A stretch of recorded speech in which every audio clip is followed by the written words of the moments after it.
it wouldn't be fair if everyone else that was in the similar position to basically it's about fairness. And so if you're underqualified and the rest of your coworkers in that same position are qualified the same way, the government's going to pretty much hound down on them and be like, hey, why is there such a big difference between this person and this person when you're supposed to be hiring equally, and it's not fair, and your pay scale is off and all that stuff. So things to consider. There are exceptions. If you're working for a smaller company, they get a significant amount of flexibility with the government, but in general, if you work for a larger company, especially uh, if it has some sort of a business with the government, something to consider. Uh, okay, so moving on from job-specific skills, um, being knowledgeable of the subject matter is essential. You have to be a scholar, but also a scientist. You got to be able to read and investigate, right? Because the person that executes the job is you. And so, excuse me, what you got to be able to do is, can I get a tissue? Thank you. Sweet. Sniffles, excuse me. Oh, sweet. All right, so you got to be able to be a scholar, learn from other people, find a mentor. Find a mentor. Absolutely essential. You will learn so much faster if you have a mentor. All right, because if you, oh my gosh. So the frustration that you'll have when you're learning on your own is that when you get into a very specific, unique problem, that's where a mentor is useful. Because scouring the internet and going through books, you'll learn a lot of stuff along the way trying to get to that solution, and that's great. But there's times when you really need a solution ASAP, and that's when a mentor can help really quickly. Very timely and useful. So feel free to tap into your network if you ever need to. Yes, a mentor? Right. Right, that's a good question. Uh, the best way to find a mentor is, well, there's a lot of options now. It depends on what your field is, but one traditional way would be to go through an internship. That would be a very traditional way.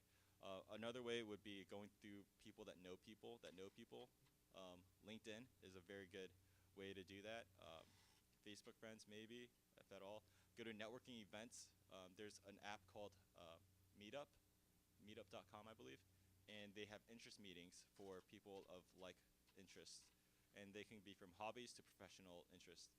And what you could do is you can just go in there, and there's people of all different kinds of skills and levels of experience at these meetups. Some people just love to give what they know. Some people like to receive what they want to know. And once you go there, and it's not gonna be like you're gonna go in there and be like, I got a mentor like on the first day. Mentorship is actually really hard. Like discipleship is not easy. It's like sharing life, and so there has to be a lot of trial and error. Maybe you'll only have a mentor for a period of your life, not a lifelong mentor. But take whatever you can get, and maybe that mentor could have a network that you can tap into while you have like a 3 month stint with that person, and hop onto the next person that they would recommend. And so just get connected with people. I think that's the best thing you can do. There's a lot of options out there. So I know some people are introverted. I'm very introverted myself, and so it's actually kind of hard. And in those cases, what I do is I set myself up by going to classes. And if I'm in a class, like there's a teacher or some instructor that forces interaction with people, and I'm kind of kicked out of my comfort zone, and I will have to start associating myself, and that's how I would set up relationships with others. Did that answer your question, or? Hmm.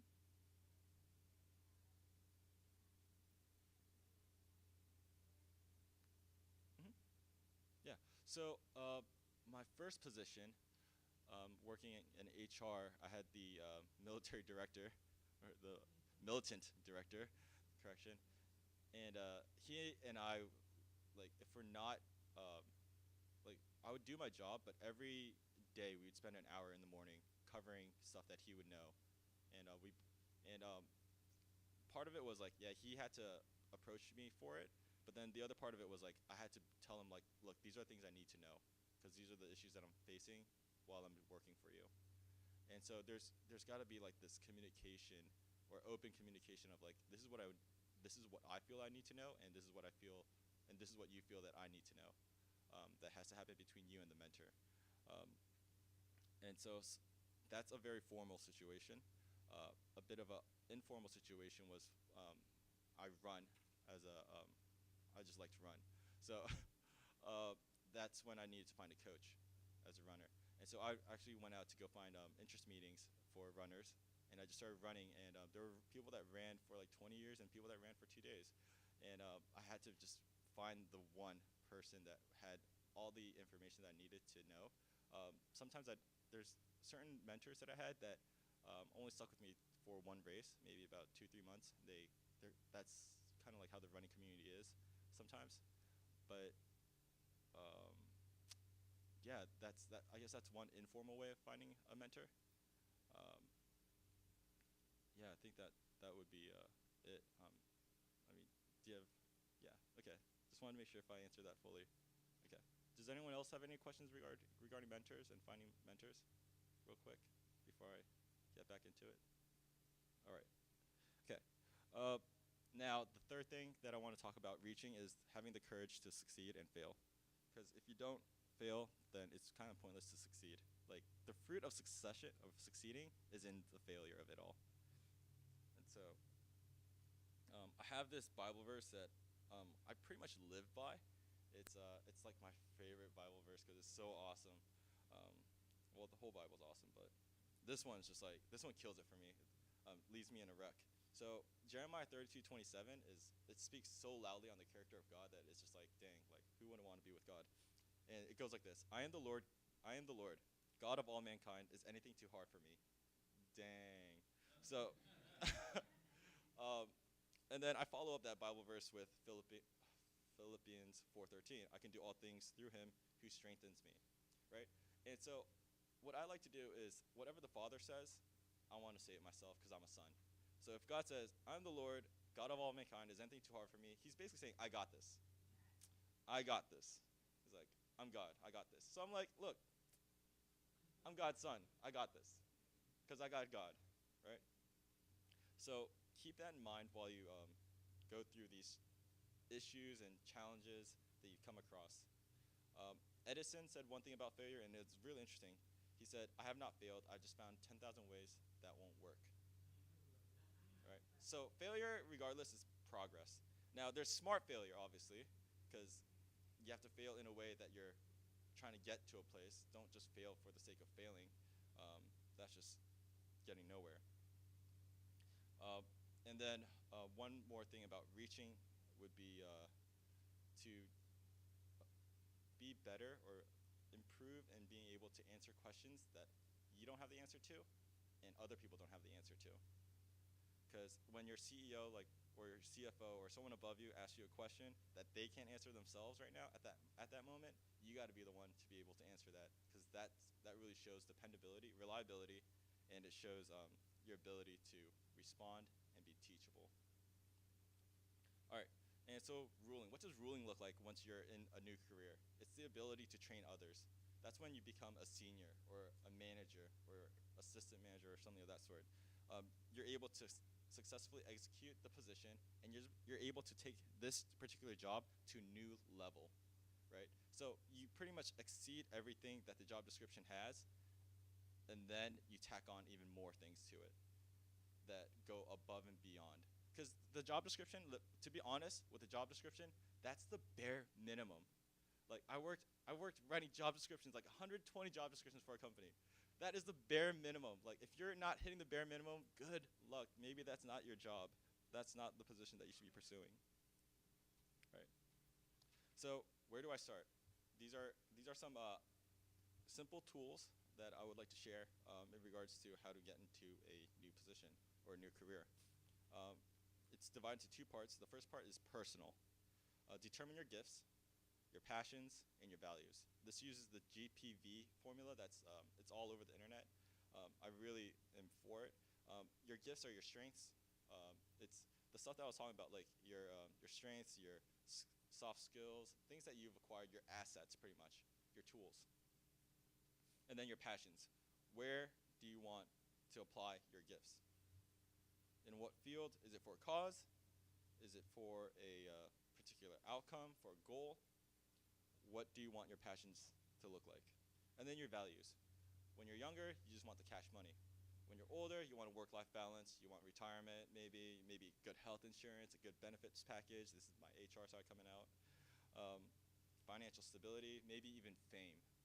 So what are your values? What are you valuing?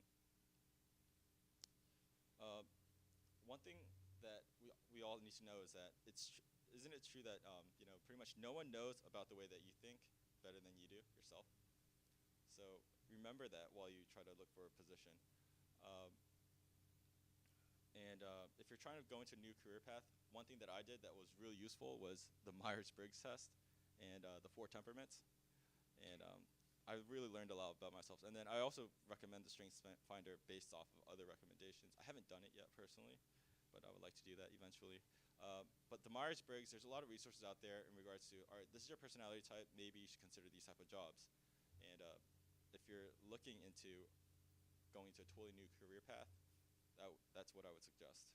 Now, externally would be networking, meeting new people, putting yourself out there. One thing is people want to connect. People want to connect. You might not have the greatest skills out there, but people want to tap into your network because they find value in it. And you want to do the same thing. Reciprocate that over and over again. Um, and that, and as you do that, I think that would be probably the best thing you can do in regards to reaching out to a network, going external. And I think that was it for my presentation. So that was a rough landing, but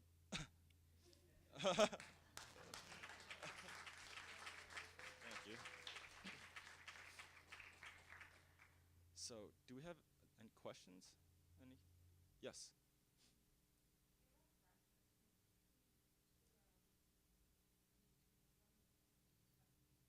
And external. So one was you and yourself, what you can do on your own time, and then the other one was you with others. Um, so it's kind of it's something that some people don't use or tap into as much. But I've realized watching my CF, my not my CF, but my CEO, he's very good at this. He'll just go out, meet people, and just throw himself out there. And like people will reject him and whatnot, but he really doesn't care. He'll just go out there and be like, "Hey, what's up? My name is John. This is what I do. This is my startup." And eventually he'll like strike gold. He just keeps going and keeps digging. Eventually hits gold, and he finds an investor, and that's how he locks us in. And he just does it over and over and over again. And it's like this blend between I don't mind failing because I know what my goal is, regardless, and being very comfortable networking, because he knows that gold's out there eventually. Like he knows he's gonna meet someone that has an investment or like a network of people that knows other people, and so there's something very powerful about that. Very absolutely powerful. Yes. Any other questions? Yes. Oh yeah, I have a job. So I spent 3 months doing this rigorous program called Coding Dojo. It's a coding boot camp. It is as rigorous as it sounds. About 70 hours of programming per week. Uh, and then through that program, I met two other students, and we are now working at the same startup called Roost. Now I'm going to do a little sales pitch, but Roost is a startup that's like Airbnb but for storage space. Pretty cool. So you get storage space in your own neighborhood instead of going to a commercial district, right? It's pretty cool. And you can rent out your own closet space and garage and all that other stuff. Now, what I do for Roost is I'm a front end developer. Okay. I studied back end, but at Roost they need me as a front end developer. So I'm doing front end stuff. Just to give you guys a good idea of how development works in the web world, there's back end and front end, and then those together would be considered full stack. Okay. And back end is kind of like you type in your password onto a website, and it validates the fact that yes, your password is correct, and it hops you back to like your own personal web page. And other things would be like you put in your credit card information, it secures it, sends it to whatever Amazon.com, and then they ship you something. That's back end. It's like the logic and the brains behind a program, a website. And then front end is kind of like the buttons you click on, the animations, the colors, how the website interacts with your mouse, and when you scroll down, it loads new posts on Facebook and stuff like that. That's front end. So I'm a front end developer. I do stuff that you see on the screen, whereas back end developer is the one that does all the background stuff in web development. So that alongside a couple other things, since we're a small startup, we're about 6 people, we have to wear multiple hats throughout the day. I'm involved with design, I'm involved with marketing to a small degree, I'm involved with back-end development to a small degree, just because I need to connect my front-end development code to my back-end developers code. Um, and then, um, yeah, and then campaigns and stuff. We're all pitching in our input. That's just the life of a startup, I think. Typical life of a startup, or early stage startup. Correction. Yeah. Yes. How much do we have in funds? That I don't know. That has not been disclosed to us. Me at least. The CEO and the CFO are very knowledgeable in that field. We're actually on AngelList. We just launched a syndicate. It's really exciting. We just launched a syndicate, so we're in a round of funding right now on AngelList. And so I don't know the exact numbers, but we do have a couple verbal commitments, which is kind of nice. But until the check is signed, well, we're still waiting to get that money in. But yes. Find my company on Roost.com, like Rooster, ROOST.com. We're right now in beta, and we're in SF in the Bay Area alone. But you can definitely check it out and see what's available. If you need extra space, or if you'd like to rent out extra space. We're still trying to gather more, get a better feel for our market right now, because we seem to have a lot of college kids that are interested, and that's just because we provide storage space with no contracts. So these college kids are like, dude, I need to like move out of my dorm for the summer. I need to leave my stuff somewhere. And these storage units, they charge them a year contract minimum. And so by the time they need a new storage space, they need to sign up for a whole new year again, and that's just not budget friendly. And so we're starting to see like I guess the birth pains of the storage industry, and we're trying to address those. Do I enjoy what I do? It's a love-hate relationship. That's a good question, really. It's a love-hate relationship. It's only because I love the challenge that I get. I love having to force myself to learn new things, because I just love to learn new things.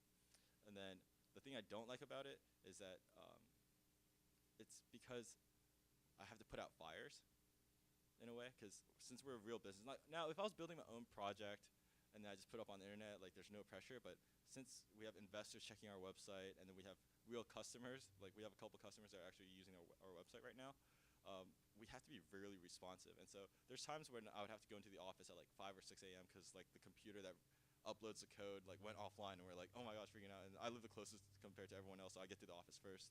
Um, just stuff like that. So, but I think that's part of like the beauty of working for a startup.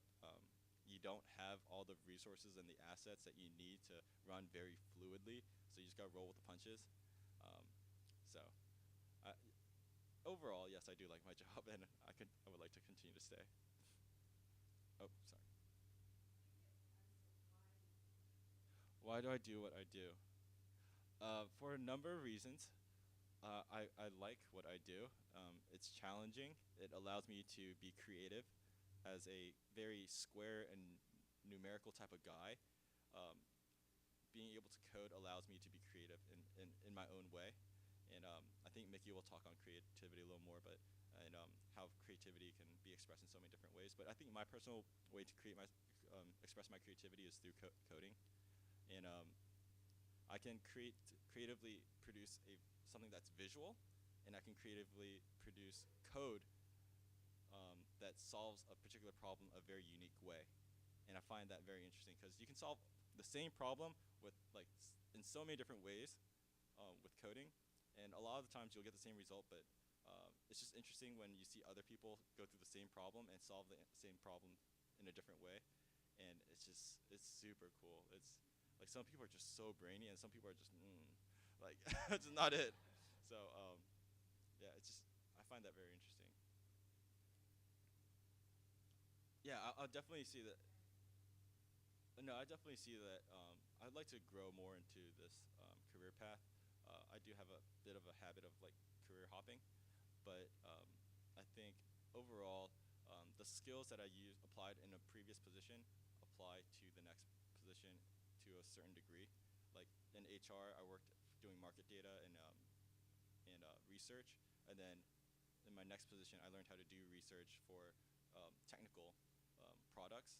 But then I started getting to programming, and then once I started getting to programming at that position, that kind of carried me through into this position. And so, yeah. Yes. Where do I see myself in 5 years? Virgin Islands, married, pina coladas. No. No, in 5 years, oh my, I think I see myself. Wow. Honestly, I would like to be in Tel Aviv. I'd like to try working in Tel Aviv because it's like the Silicon Valley of the Middle East, and I think that's really cool. And they have a really good scene out there. Our CEO is actually Jewish, and he just came back from Tel Aviv like a week ago, and he's like, "Dude, it's so good out there." And so maybe Tel Aviv. If not, continue to work for a startup for the next maybe 2 3 years, and then yeah, by the fifth year, I want to work for a company that's a little bit more established, just because I think financial stability and normal work hours would be ideal if I'm like in my early 30s. Yeah. Yes.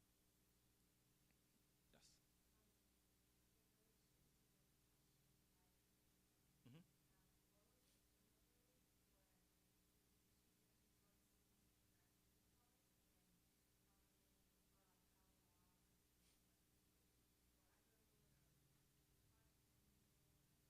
Mhm. Oh, in regards, wait, could you clarify that? Yeah. Okay.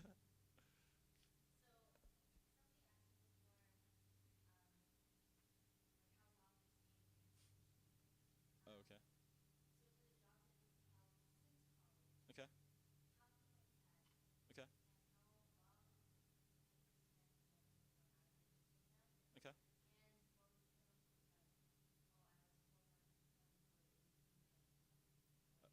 Okay. After graduating, I was already applying for jobs before I graduated because that's that was important. So I started applying for jobs in August, and I got hired in September. Um, and I had pretty much worked um, all the way until I quit my job in Virginia. So all the way up until the wire, because I had that internal transfer, so it was a very seamless one day across the office move. Um, I guess if you consider the rate in which how often quit jobs, it would be like a year and a half or so. But that seems to be the trend right now with millennials. Millennials are projected to have about 15 to 20 job changes in their career. Huge compared to baby boomers, which are around 8 to 10.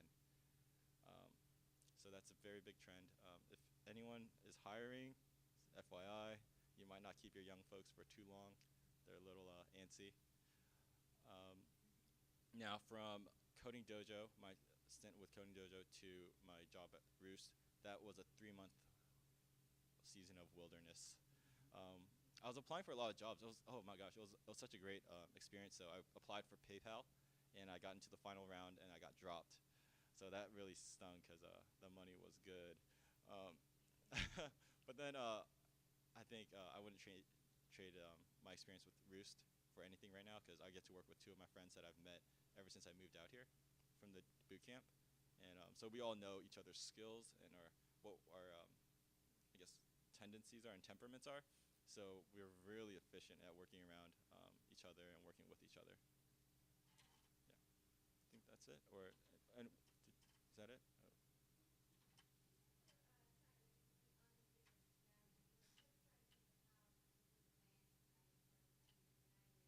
Oh. Mhm. Yeah, Definitely. I think being in the workplace, there's so one is going out and relating with people. Like I work with a PK, a pastor's kid that's backslidden, and so he and I talk about just his good old days in the church, and he's starting to reminisce a little bit, and he starts singing like these old childhood Christian songs like Jesus loves me, this I know, and I'm like, I don't know if you're trolling me or if you're like really feeling it, but it's just stuff like that. You get to jog and like plant seeds into his life, and he really appreciates it, and he shows his appreciation. Like, dude, like honestly, like feel like my dad would really like to hang out with you and stuff like that. And then one of my coworkers is actually a lesbian, and so she and I see, we have different opposing views, but um, I think what we've been able to do is show that like yeah we have opposing views and we don't really support each other in everything that we do with each other, but you have my respect, you have everything that I would give to anyone else. I don't treat her any differently. I ask how her and her girlfriend, or I guess partner, is doing, and like it's just a genuine question, just genuine concern.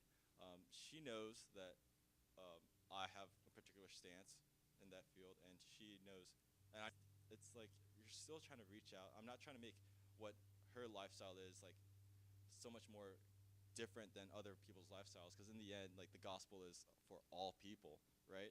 And so I can't be biased.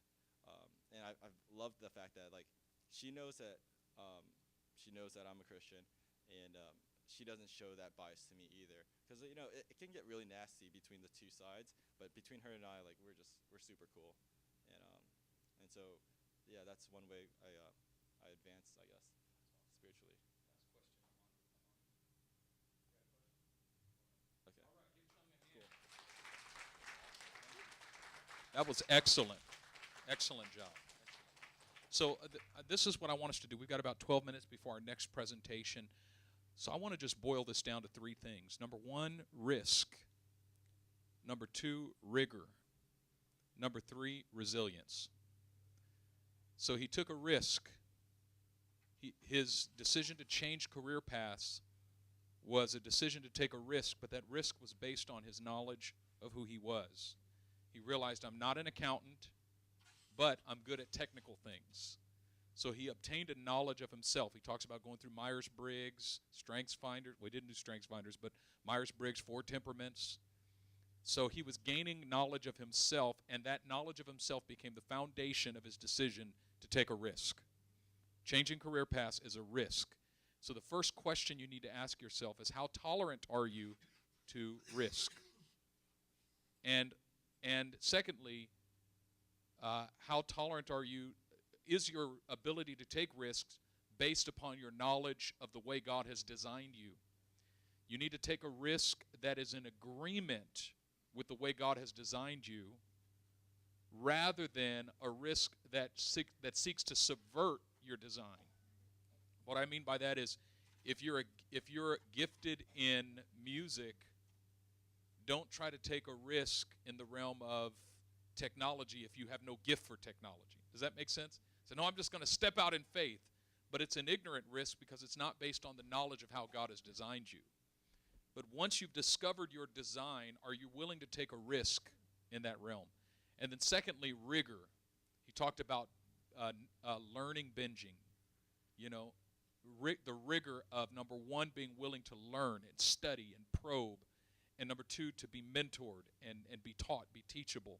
And number three, to acquire skills, not just knowledge, but skills. You got to be both a scholar and a scientist, he said. So how averse are you to rigor? Are you willing to work hard? And then thirdly, resilience. Resilience is the ability to hang through the dip, to continue to push forward through the dip. Do you quit? And so advancement in this realm has to do with your ability to do all three of these things. And so what I want to do is just have a little small group discussion. If you can just turn and talk to the people around you, 2 or 3 people around you, which one of these three, risk, rigor, and resilience, which one of these three are your weakest areas, and which one is your strongest area? And what can you do to strengthen the areas in which you are weak? Okay? Let's do that. Just talk with one another and maybe pray with one another we got just about 10 minutes, and then we'll move on to our next presentation. Okay, go for it.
All right, are we ready to take this to the next level? We've got our next speaker coming forward. Don't worry if I'm interrupting your small group. We got plenty more small group exercises to come. So you'll have plenty of time today to connect and to share your thoughts and ideas. I certainly hope that already your creative juices are flowing and your ideas are churning and you're getting some motivation that you need for moving forward. Our next speaker is our very own Reverend Dr. Guillermo Santana Campos Jimenez Perez III, the co-founder of Sliver Pizzeria in Berkeley, California.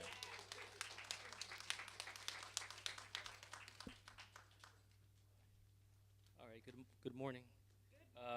1 second.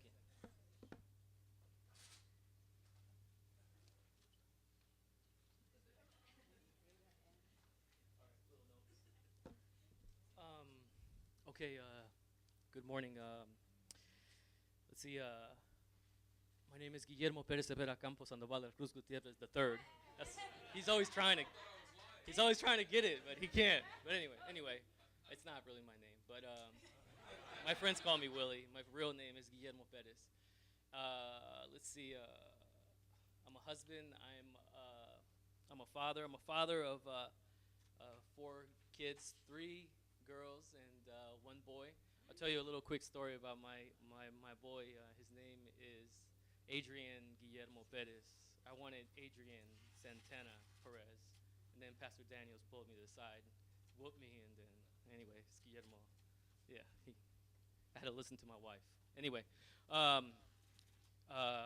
my wife's having contractions. I called them transactions because I dealt with numbers and financial stuff. So I called, you were having transactions, and she was like, no, I was having contractions. But anyway, we live in Hercules, and we were on our way to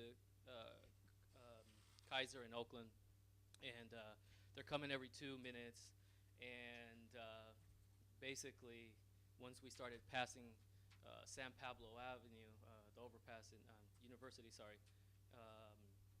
baby, Adrian, decided to come. So the baby came. And when the baby came, I'm still driving, and there looks like a crime scene. There's blood everywhere. And I'm like, oh, Lord, have mercy.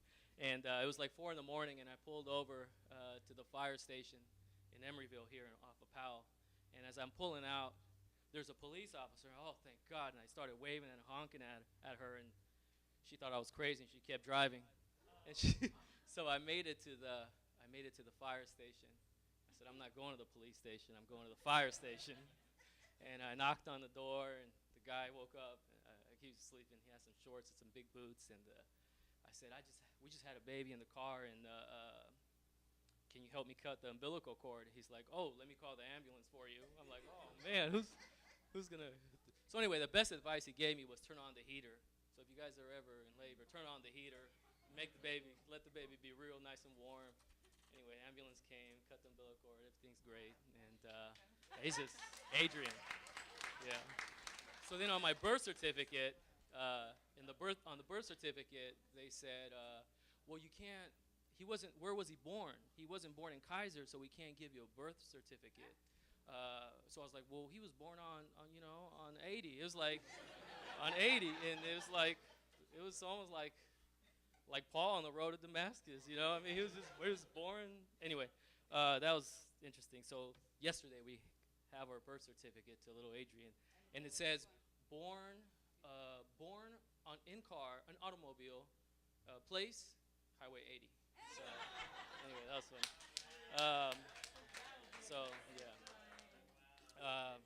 So yeah, my name is Guillermo Perez, and let's see. I dropped out of school when I was in 10th grade. I did like school, and I just didn't really have that push for someone to keep pushing me and saying, you're going to stay in school, and I wasn't necessarily motivated. But I got kidnapped by my parents. It's a long story. They took me to Mexico. They didn't want me to marry Desiree and Michaela's mom. Those are my 2 oldest daughters. So my mom and my dad took me to Mexico, but anyway, I lived there for 2 years, and I wasn't able to complete high school. because of that. Um, I worked at Costco when I came back from Mexico. I worked at Costco. I worked at UPS loading trucks. I worked at Costco pushing carts out in the parking lot. I have a funny story about that. I was pushing carts and it was raining, and there was this gentleman that walked up to me and said, "Oh my God, I'm so happy I found you. I left my keys in the car, and I need you to do one of those things you guys know how to do to get my keys out of the car." And I said, I don't know if I could do the little thingy thing that you want me to do, but I get your keys. And where you return the cards, they used to have these bricks area where you return the cards. So I grabbed the brick and I started to act like I was going to throw it. And the guy was like, no, please don't. And I was like, well, you want me to get your keys, right? He's like, no, you know how to do that thingy thing with the wire. And I said, nah, man. But anyway, I say that. I say that to say that, we push carts at Costco. And so then from there, someone saw me working at Costco, and they said, would you want to work making pizza? And I said, yeah, anything other than pushing carts out here. So I applied at this place called the Cheese Board, which is a really great place, a cooperative. Everyone partly owns it. I learned a lot there. I was there since I was 19 years old. I was there for 19 years, actually. And to me, it was just a job. I was just making pizza, and very repetitive. Very repetitive. You do the same thing every morning. But I learned how to deal with people, and I learned how to put my point across with different people from different ethnicities, and I had my mind of, well, we gotta make this place make money because I got kids and I gotta support my family. Other people saw it as, well, this is a great cooperative place where we can all come together and it's more like social. So we were kind of bumping heads every meeting. But anyway, it's a great place. But I'm thankful for it because I learned how to make pizza. So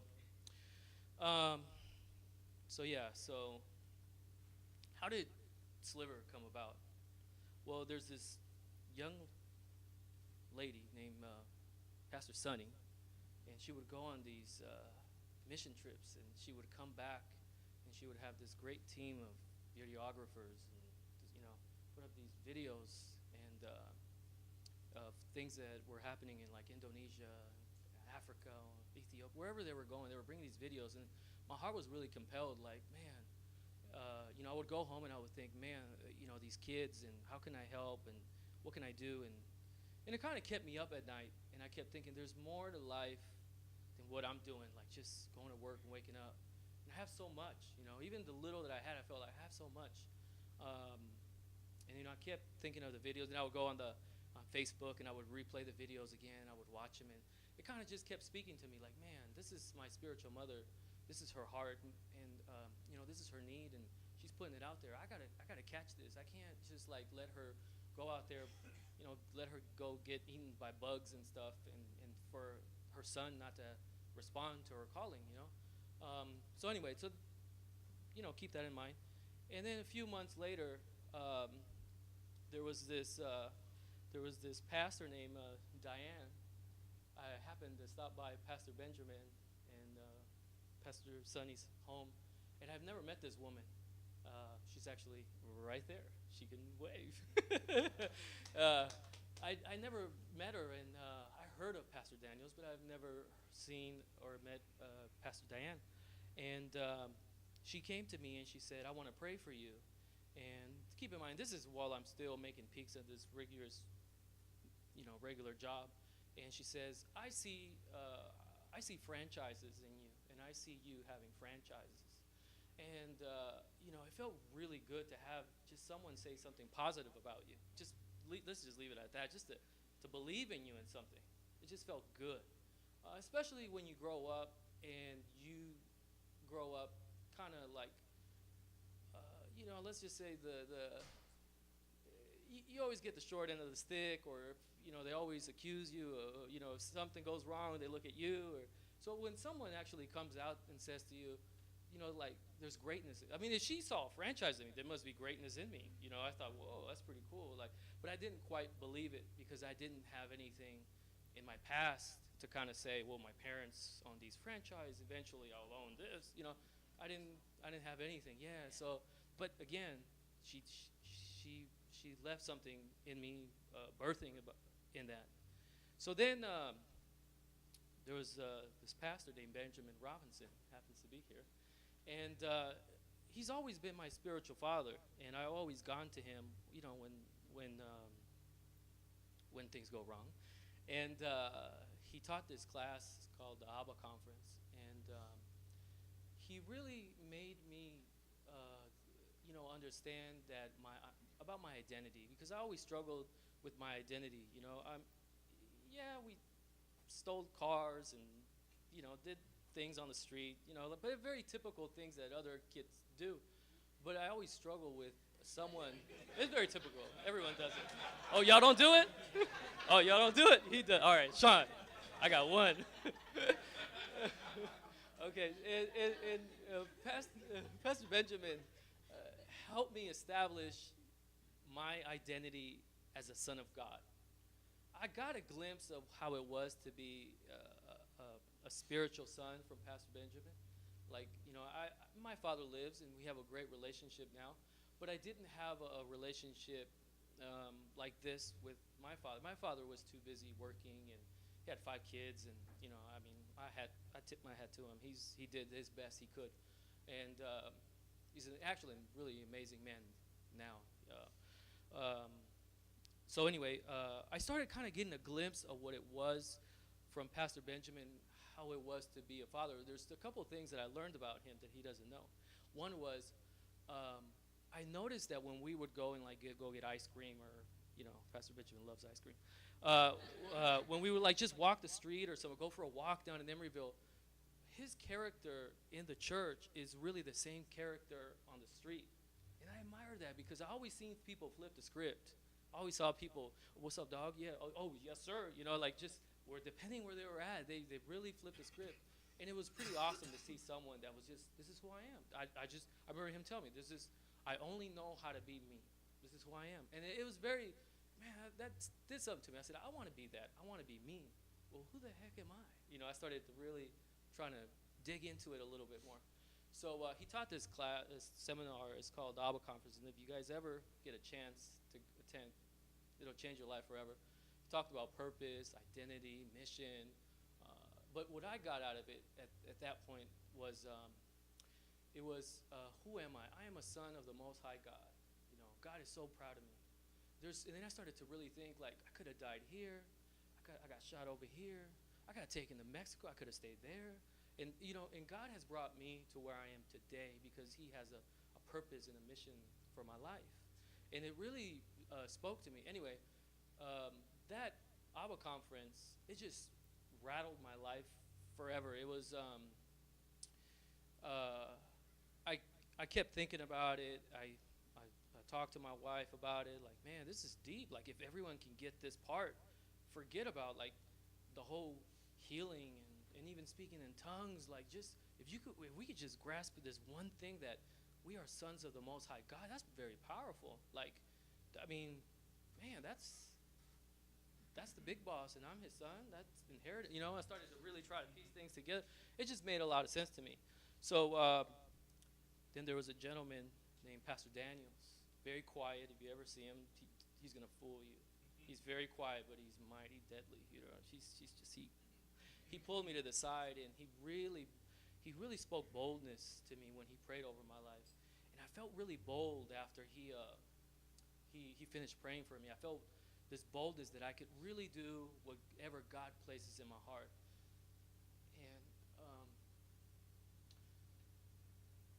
so I kind of started putting these things together, man, is God really, calling me to do something, other than the normal day-to-day life that I do? So I said to myself, well, I have a vision. My vision is that I want to support Pastor Sonny's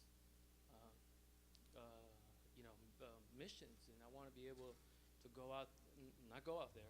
I want to be able to financially support people that go out there. But how do I position myself in that situation?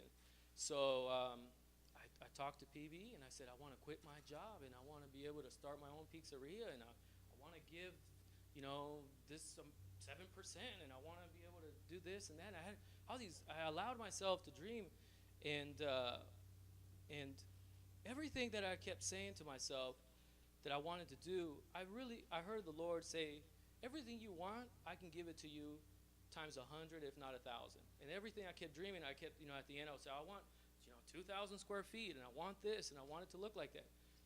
And then, so I started to really dream big, right? I had no money to do it. I had no education. I didn't know anyone. And I actually had a hernia during that time on both sides, and it was very painful. And I was in bed for 3 months. It's the only time I ever remember in my life not working. So for 3 months, I was kind of shut down, put aside, in bed. And at the same time, my marriage is just falling apart. Like, we're just, all hell's breaking loose in my marriage. And so, but I still have this desire to want to do something. And I think that when you are faced with when God places a calling in your life, there's going to be obstacles that come your way. I mean, that's just, don't, and if there isn't, just expect them in a sense. But every day I had to answer a question. Did God really say? Did God really say? Was Pastor Diane's prophecy over your life real? Was Pastor Sonny, what you saw, Pastor Sonny, why was that so compelling to you? Why do you still carry this in your heart? And every day I had to remind I didn't have no encouragement after that. Like, I didn't have someone to say, oh, we're having a business meeting today. Let's talk about how we're going to do this pizzeria and how, So I really had to do this on my own, and I had to answer to the Lord. And every day I had to say to myself, yeah, He's called me. He's called me to do this. He gave me the power. I know I can do this. So it sounded, in a sense, like you're full of hype. You're blowing your own horn. And it really made me, but I made a commitment. And the commitment that I made was that I was going to have somebody go to the dollar store because I had no money. I had no money. And I had somebody go to the dollar store, the 99-cent store, buy me a yellow notepad because I don't even know how to use a computer. That's why I was fascinated by this guy right here, what he does. So anyway, and I wanted to call the pizzeria 7 Pizzeria. This is actually, and I'll pass this around. You can go through it. And I had numbers in there, and I wanted to figure out how much I wanted to make, and and this and that. I wanted to pay myself $25 an hour, and and God surpassed all these things. But and these are my 2 other partners. One's from Jamaica, one is from Mexico, and we work together making pizza. So I made a commitment that every Tuesday and every Thursday at 9 a.m. I was going to sit at this table in my kitchen, and I was going to pull out that yellow notepad, and I was going to write down as much as I possibly knew about pizzas. And if I didn't know anything about machines and equipment, then I would make a little note, say, all right, today's Tuesday, Thursday at 10 o'clock, I'm going to the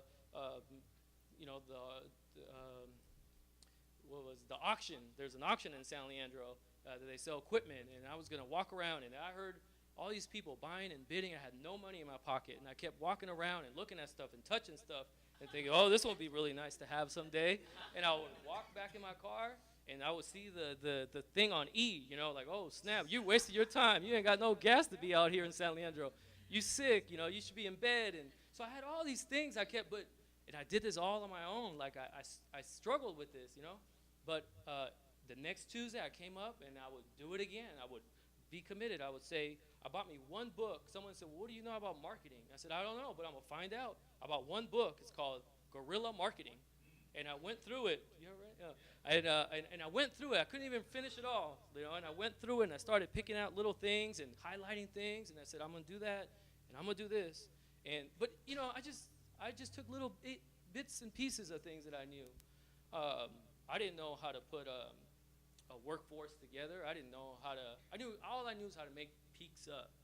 So from there were my fears were basically, to be honest, that was how could I switch from having a stable job to doing something, walking out in faith, and not knowing if something could work or not. And plus, you don't even have a building to work out of. I was 3 months in bed and surgery, and those 3 months, to some people, that would have been your most depression time. But to me, that was the best time of my life, because during those 3 months, I wrote on that yellow notepad. There's another one, but that's the only one I could find at the time. But I wrote on those yellow notepads, and God allowed me to dream like ridiculously. Like everything that I wanted, I wrote it on a piece of paper. I wanted this kind of machine. I wanted this oven to look like this. And I allowed myself to dream without someone sitting next to you telling you can't do that. Oh, come on. Why don't you find the money first or find some investor? It's like the Lord really sat my butt down and let me dream on my own. Like, son, sit down. What do you want? How do you want it? All right, I'm giving you that by 1,000. Basically, at the end of the day, that's how I felt. And it felt good. It felt good. This was the best time. But I think preparing and dreaming and allowing yourself to think big, it's like one of the most powerful things. There was something that made me feel extremely, extremely good was every time I felt discouraged, I would think of the prophecies over my life. I would think of these, 4 people, that spoke into my life. And I would keep reminding myself, and I would sometimes even go on YouTube, and I would find prophecies that Robin would record, and I would go on YouTube, and I would walk with it and take myself out for a walk, and I would hear it. I had to remind myself. I had to believe this word that was spoken over my life. And one of those walks, I remember very vividly, the Lord really speaking to me, saying, what I've told you, it's a guarantee. It's like you buy a computer and it has a 1-year warranty. I'm giving you a lifetime warranty on what I've told you that I want to do with your life. And to feel that, again, placing myself and saying, the Lord has given me a lifetime warranty on success, on what I want to do. You can't miss. Even when you fall, you can't fall. Even if you try to walk away, you can't walk away. So anyway, it was a good feeling. And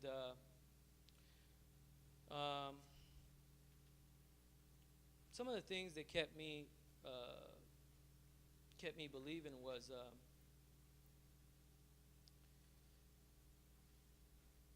there's a freedom. If you ever go to Sliver Pizzeria and you see the pizza box, there's a verse there. So the sun sets free is free indeed.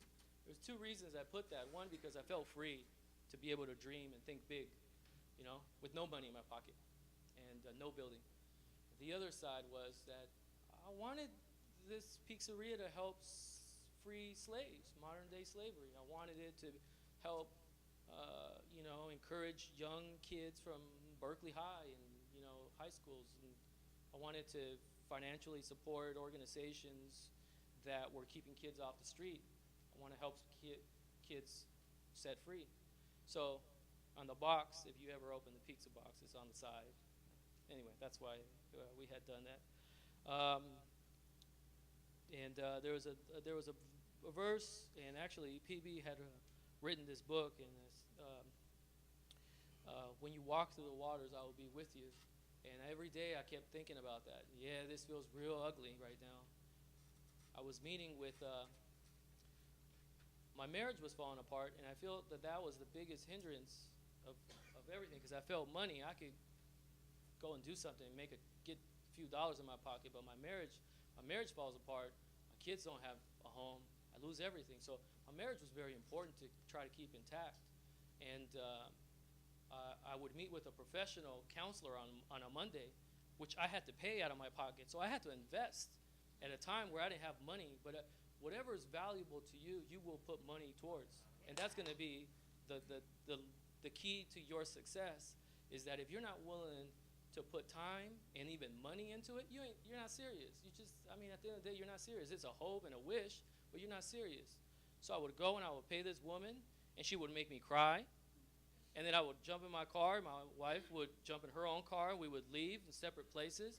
And then at home, I would go home by myself. I didn't have any kids with me, staying with me at the time. And I would pull out the little yellow notepad again. I would just keep writing and keep writing. And then on Thursday, I would meet with Pastor Sonny and Pastor Benjamin. then I would have marriage counseling with them. And again, I mean, it was an investment that they were willing to put in our marriage, and it was a time and investment that we were willing to do to salvage our marriage. But I mean, thank God we are in a greater place. In regards to my marriage today is well off. It's better now than when it ever has been in the 10 years that I've been ever married. And I thank God that God has allowed people in my life to usher me, and not to allow myself to close up and pull the plug like most of us would have done. There was so no money, just a vision, a lot of words, a lot of prophecies, a lot of this. There's a friend of mine who plays basketball. Well, she used to play basketball. Her name is Laisha Clariton, and she played at Cal basketball in the women's basketball team. And I had told her, she's a Christian, and I told her I have this vision of opening my own pizzeria. She says, let's meet at Starbucks on Center in Oxford, and I want to hear all about it. So I showed up, and we were having coffee. And when I was having coffee with her, I started telling her, yeah, I want this pizzeria to look like this, and I pull out my little yellow notepad. And there's this gentleman, his name is Sohail, that I've known. He's a real estate developer in Berkeley. He's very well known. But he's known me, not personally, he's known me because I had worked my butt off at that place that I just mentioned for 19 years. And he saw me. He would sneak his head in there. He would see me work. I felt kind of like Joseph. When you were in prison, he was the best. He mopped that floor better than anybody else. And when I would go there and unfold pizza boxes and feeling like my life was like what the heck am I doing with my life? Opening pizza box, people leave pizza box all over the street, and I was over there picking them. He was watching me, and he was watching how dedicated I was and how committed I was. Anyway, so I'm having coffee with this friend, and she's like, yeah, go ahead, tell me. And Mr. Sohail happens to walk by, and he said, hey, he didn't even know my name. He said, are you still doing that pizza thing down the street? I said, yeah, but I want to open my own place, and I got this place in mind. It's on College, and I wanted to move into Nabalam Bakery, if anybody knows that place, on College. Anyway, I really like that street off of College. And he said, no, you don't. He grabs my hand while I'm having coffee, and he goes, I have the perfect place for you that you want to, the perfect place for a pizzeria for you. Come on, let's go. And it happened to be on a Monday, and the place that we're in now was occupied by this restaurant called Sportivo, and they closed on Mondays. Business was dead on that block, super dead. There was nobody walking up that street. And I walked in. When we were walking, all I could think to myself was, this guy is so rude. He's going to interrupt me having coffee with a friend. And I thought, this is the most, but what's funny is, at the time when you feel mostly disrespected, God's working into something there. So I walked in. He got the keys. He opened it up. And again, it happened to be a Monday. There's no action happening. And he walks in. He's like, look, it's already occupied. It comes with all this equipment. Their lease ends in December. You got 3 months to make up your mind if you want this. Chipotle's coming to look at this space. And if you don't want it, I really believe in your product. I really believe you can do it. You're young. You still have a lot of years ahead of you. You could really build a future. He started. I thought, oh, this dude just wants to hype me up. Like, what's the rent? And anyway, so we started. Yeah, it's not cheap. I know it's not cheap.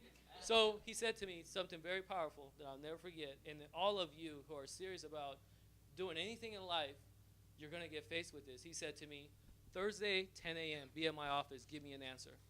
Yes or no. If not, you don't give me an answer Thursday morning at 10 a.m., next, I'm renting it out somebody else. And at 10 a.m., so you can only imagine Monday through Thursday, how do you tell a real estate developer you have no money and you don't really have any education, you don't have a team of people together to come in and make this thing happen. So I just I was honest because that was my character. And so I didn't negotiate my character with nothing. I didn't let money fool me. I didn't let power or this, I didn't have to lie and say, oh, I have this or I'm bigger. No, I came in there real humble. But But I was aggressive of what I wanted, and I let him know. And I came in there grabbed 2 partners, and I said, us 3, we have 40 years of pizza making experience. He goes, yeah, and I know, and I've been watching you, out there, and the oven sweating and this and that. And he goes, and I think something like that on this street would do great. And I said, yeah, and I think so too. So I said, but here's the catch. I said, I have no money. I have absolutely no. I have 20. I wanted to make a copy of my bank account for that month because I remember the month that it was. I wanted to have it. I had $26 in my bank account at the time. And I said, I have no money, but I have this desire and this vision, and I'm willing to work hard, and I'm committed, and my family needs this. And I started to throw all the things out. I have bad credit, and I lost the house, and he's like, okay. He said, well, how much do you think you'll need to, get this place going? I said, well, it's nice. You already have tables, and you got a few ovens, but those ovens we can't use. He said, well, give me a number. I said, I don't know, maybe $40,000, $50,000. He said, I'll tell you what, I'll give you a line of credit of $100,000, and as you pull from it for the business, you don't have to pay until you start making money. And I thought, oh, this can't be true. Too good to be true, right? So I said, okay, all right, let's do it. And so yeah, but I felt really scared when I said yes, I committed.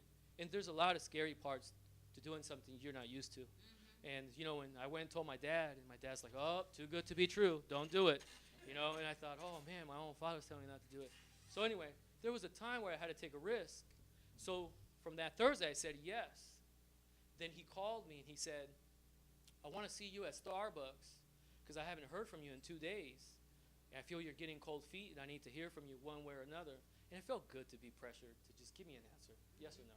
And I never had that. I kind of weaseled my way out of stuff, or hey, call dude, tell him we ain't going, or it just felt good to have a grown man look at me in the eye and say, you want this or not? And he said to me, you may not ever get another opportunity like this in your life to do something like this. Wow. You want to go to College Street, you want to build out, you want to do this, you want to go to the bank and look for loans and this and that. Your credit score, you told me, is 560. You're not getting no credit lines. You got to hire a contractor to build out. I'm telling you, I'm giving you a place that, and I said, all right, yeah, from where I am to where I'm here, what worse can happen? And sometimes you got to hit rock bottom. See, if I had like $250,000 sitting in the bank, then I would think, well, it cost me this. But when you hit that rock bottom place in your life, it's kind of like the building here. When you feel like, I got to be out of here by the end of da-da-da, we got to go all into something, like let's just all, Anyway, it's an adrenaline rush because there's nothing holding you back to, I could fall on this. No, I don't have nothing to fall back. So I went to my job that I worked for 19 years. It was 6 a.m., and I walked up to my crew, and I said, guys, within the next 6 months, I won't be working here. This is my verbal resignation. And they all looked at me and said, you come with the paint. You ain't leaving. You've been here before all of us. You ain't leaving. I said, all right, and I kept rolling my little dough. And it was scary. Don't get me wrong. It was very scary. And then Mr. Sohel said to me, meet me at Starbucks, and I went and met him, and he told me, do or die. You want this or not? And I had to make a strong commitment. So I was committing my family, So I told my wife, I said, we might have to live on your income. I don't know how long it's going to take to generate income. But I'm willing to be there 12, 14, 16 hours a day, and I'm willing to make this thing work. So I had my wife's support, and it felt really good to key people in your life to support you. Now, to people who are going to get married or are married, when you're married to an entrepreneur, that guy is always thinking and dreaming and changing his mind about a business and going about this. Just let him say it. Let him dream for a minute. Don't shut him up. Don't put your foot on his neck and say, yeah, that's what you said about that, selling cars, and that didn't work, and now you're doing this, and that didn't. Like, just give me the space to dream and think. Like, be supportive. You know what I mean? By the way, side note, my wife loves makeup, and now she's starting to look into becoming a makeup artist. So I'm trying to really help her with what I learned on how to push her to do makeup. She had an appointment at 7 a.m. She got home late from the movies with her sister, and she had to go at 7 a.m. to go do someone's makeup for a party. And I thought, yeah, get used to it. This is it, baby. It's a grind. It's hard work, but when you're passionate about something, it'll pull you. It'll make you wake up to go to work. But anyway, so yeah, we committed, and we signed papers, and we were in. And he said to me, I'm going to give you a 2-year lease, and a lease to see just how you guys get along and see how it goes. And so we had only used $62,000 out of the $100,000 line of credit. I never took a salary until I finished paying this man. Wow. And I lived off my wife's income. And it was hard. We lived on Top Ramen. And I didn't want to front. I didn't want to let people feel like I was living on Top Ramen. And there were a couple of things that happened and that I feel that it's very important to call out. The first day we opened, we made $1,300. There's no way. Our base rent was $8,000 plus CAM, plus labor, plus anyway. And we made $1,200, and I thought, oh my God, now I'm really questioning God. Did God really say, so again, you have to, answer these things. And then lo and behold, Pastor Benjamin shows up with like 10 guys from the church, and he's like, how's it going? I said, not good, Pastor. Not, it was December. And, and I didn't know, but in December, typically there's no students at Cal, right? But I'm thinking, nobody just wants to see me. No one wants a piece of this pizza. And it's called sliver because we cut these little teensy-weensy slivers. And Pastor Benjamin goes, cut me 4 or 5 pizzas. And I cut them in slivers. Like, cut them thinner than that. He started getting upset. Cut them thinner than that. And he goes, Juan, you go to the BART station. You start handing them. I'm telling them it's the best pizza in town. They need to make their way this way. And in my heart, I felt like, man, like people. So you got 4 guys going to the BART station. You got 2 other guys standing outside the sliver, handing it, putting it in people's mouths, telling them it's the best pizza in town. And I thought, man, this is what Pastor Joseph would say, that it's a body movement. Like, you know what I mean? Like, praise Jesus. And then suddenly they started handing out these little slivers, and people started kind of trickling in, one slice at a time, $2.50 a slice, and it started to add up. And so, those things started to happen. There was Christopher Wong, who did the photography for us for the website, and he helped us, put this together. Again, a member from the church. And then there was this guy named Robin.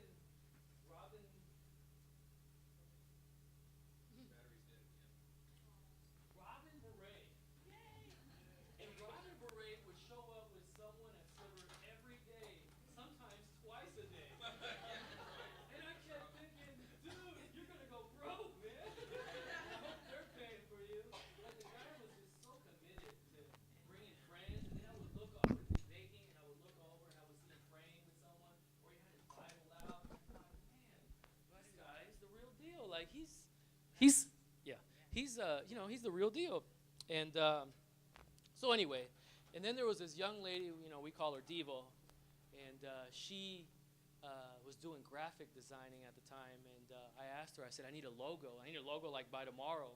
And she designed me this Sliver logo. And that's the Sliver logo that we have. Anyway, she's a member of our church. And so if you start to kind of piece this thing together, it's like the whole church. And then PB would go and preach at the Ark.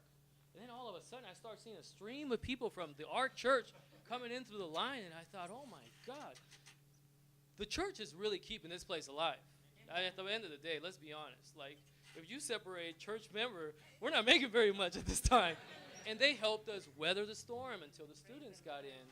And it was just amazing, and I'm really grateful and thankful, for the things that happened. So to make a long story short, we paid the gentleman back his money, $62,000 in 6 months. And that year we ended up making $1.8 million gross, not net. Don't get too happy on the gross. And we got to donate over $20,000 to different organizations that were helping to combat human trafficking. Baywar, which Christopher Watson is a part of now. Baywar, we helped financially support them. And we were helping to donate money to Berkeley High School, after-school programs, just to keep kids off the street. We gave away more pizza than anybody on that block. We donated, we were supposed to only donate 20 pizzas per month. I think we were donating about 65, 70 pizzas a month. And so anyway, to different organizations with UC Berkeley and Berkeley High School, and just things that were doing, people that were doing something in the community. So that was our first year, and this happens to be our second year that we just closed. And this year, we closed at $2.3 million in sales. And and I kept thinking, it's a 2,000 square foot space, and when the line kind of goes out the door, and it's just amazing. It's like when God calls you, I don't know if you guys have got to see that little paper. I had that I wanted to sell like 60 pizzas. We're selling like 600 pizzas. It's when God calls you, He allows you to dream and think, and it's almost like He's playing with you. He's looking at you. He's telling you, all right, that's all you got, huh? All right, times 1,000, times 100. So so right now we're in a stage where we're restructuring our business. Now we feel like a real business. Amen. Now we feel like, well, we have to meet our quotas. Now we can't give away more than this, but we're still going to give away, and these are the organizations we're going to support. Now we feel more like we have to structure ourselves. So that's the situation we're in, the season we're in. And we're positioning ourselves to honor the word that Pastor Diane had put in my heart, which is to franchise or to go big. There was two things that I learned in this whole, two other things that I learned, was that I can't put God in the box. I wanted to name this thing Seven Pizzeria, and we kept fighting over the name. And I said to myself, well, who cares about the name at this time? As long as the mission goes forward, you could call it Joe's Pizzeria. Who cares? Just do what you got to do. So I didn't box God in there. Even though I was passionate about the name, because it was ego. That's really what it was. It was ego, because I came up with it, which I came up with Sliver too. But I felt I came with this, but I wanted it to end with this. Anyway, so I couldn't box God there, and also I wanted it on College Street, and I could honestly say now that where we are now on Center Street is a better place than what I wanted. So God has always had His hand over this place, And so now, as we sit back and we look at our numbers now, we have real meetings, we start to think, okay, where do we want to be 5 years, 7 years from now? And now we're talking about, well, what cities? Now we start driving through cities. Now that I learned how to drive around with no money, because we don't have money to open a second or third store, but I sure do have the vision. And so now I drive around cities. And like I was in San Francisco the other night, I thought, oh, this would be great. And the guy behind me said, but the rent's too high. I said, nah, I'm not worried about the rent. Amen. This place would be great. So now I don't even look at rent. Before I thought, well, how much is the rent? That was one of my biggest fears. Now I see that, the product can carry itself and just put me in a place where there's people, and I know that we can make this thing happen.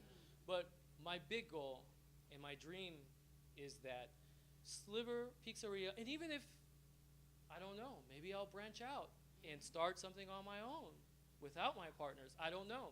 But I'm not boxing God in. My point is, I'm going to keep making pizza, and I don't really necessarily care about the name, but the mission will always be that I want Sliver to help, or the pizzeria to help sustain organizations that are out there doing work for young women and young adults. And if I can't do it with the group of people that I'm in with, then I have to branch my way out and thank them. And it was a great experience, and I'll just keep moving. But the mission and the vision continues. And I want it to grow, not for myself and my family, which would be great also financially, but I want it to grow because I feel I want to honor Pastor Sonny's vision. I want Sliver to be able to financially sustain every orphanage that she touches around the world. If she shows up to Indonesia, I want her to show up with a bag of money and say, I got the money to make this thing work. If she goes up to Indonesia, South Africa, I don't want money to be the issue. And I want to be able to help support those kind of things. So that's my vision, and I want to be able to carry that.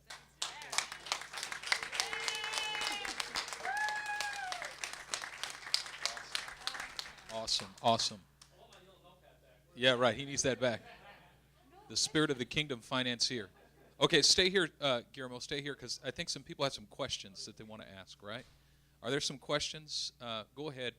Let you field some questions. Then I'm going to invite Bishop Clement just to come and share with us for a few minutes before we go to our next session. So about 7.5 minutes of questions. Okay, so let's start here. What's your why? Wait. If you're going to ask a question, I need you to come stand over here because you got to speak into the mic because we're recording this. By the way, I'm very happy for you, and I congratulate you. I saw you through the process. Having said that, I kind of understand your why you do what you do, but I want to hear it again. Why? Why Do I do what I do?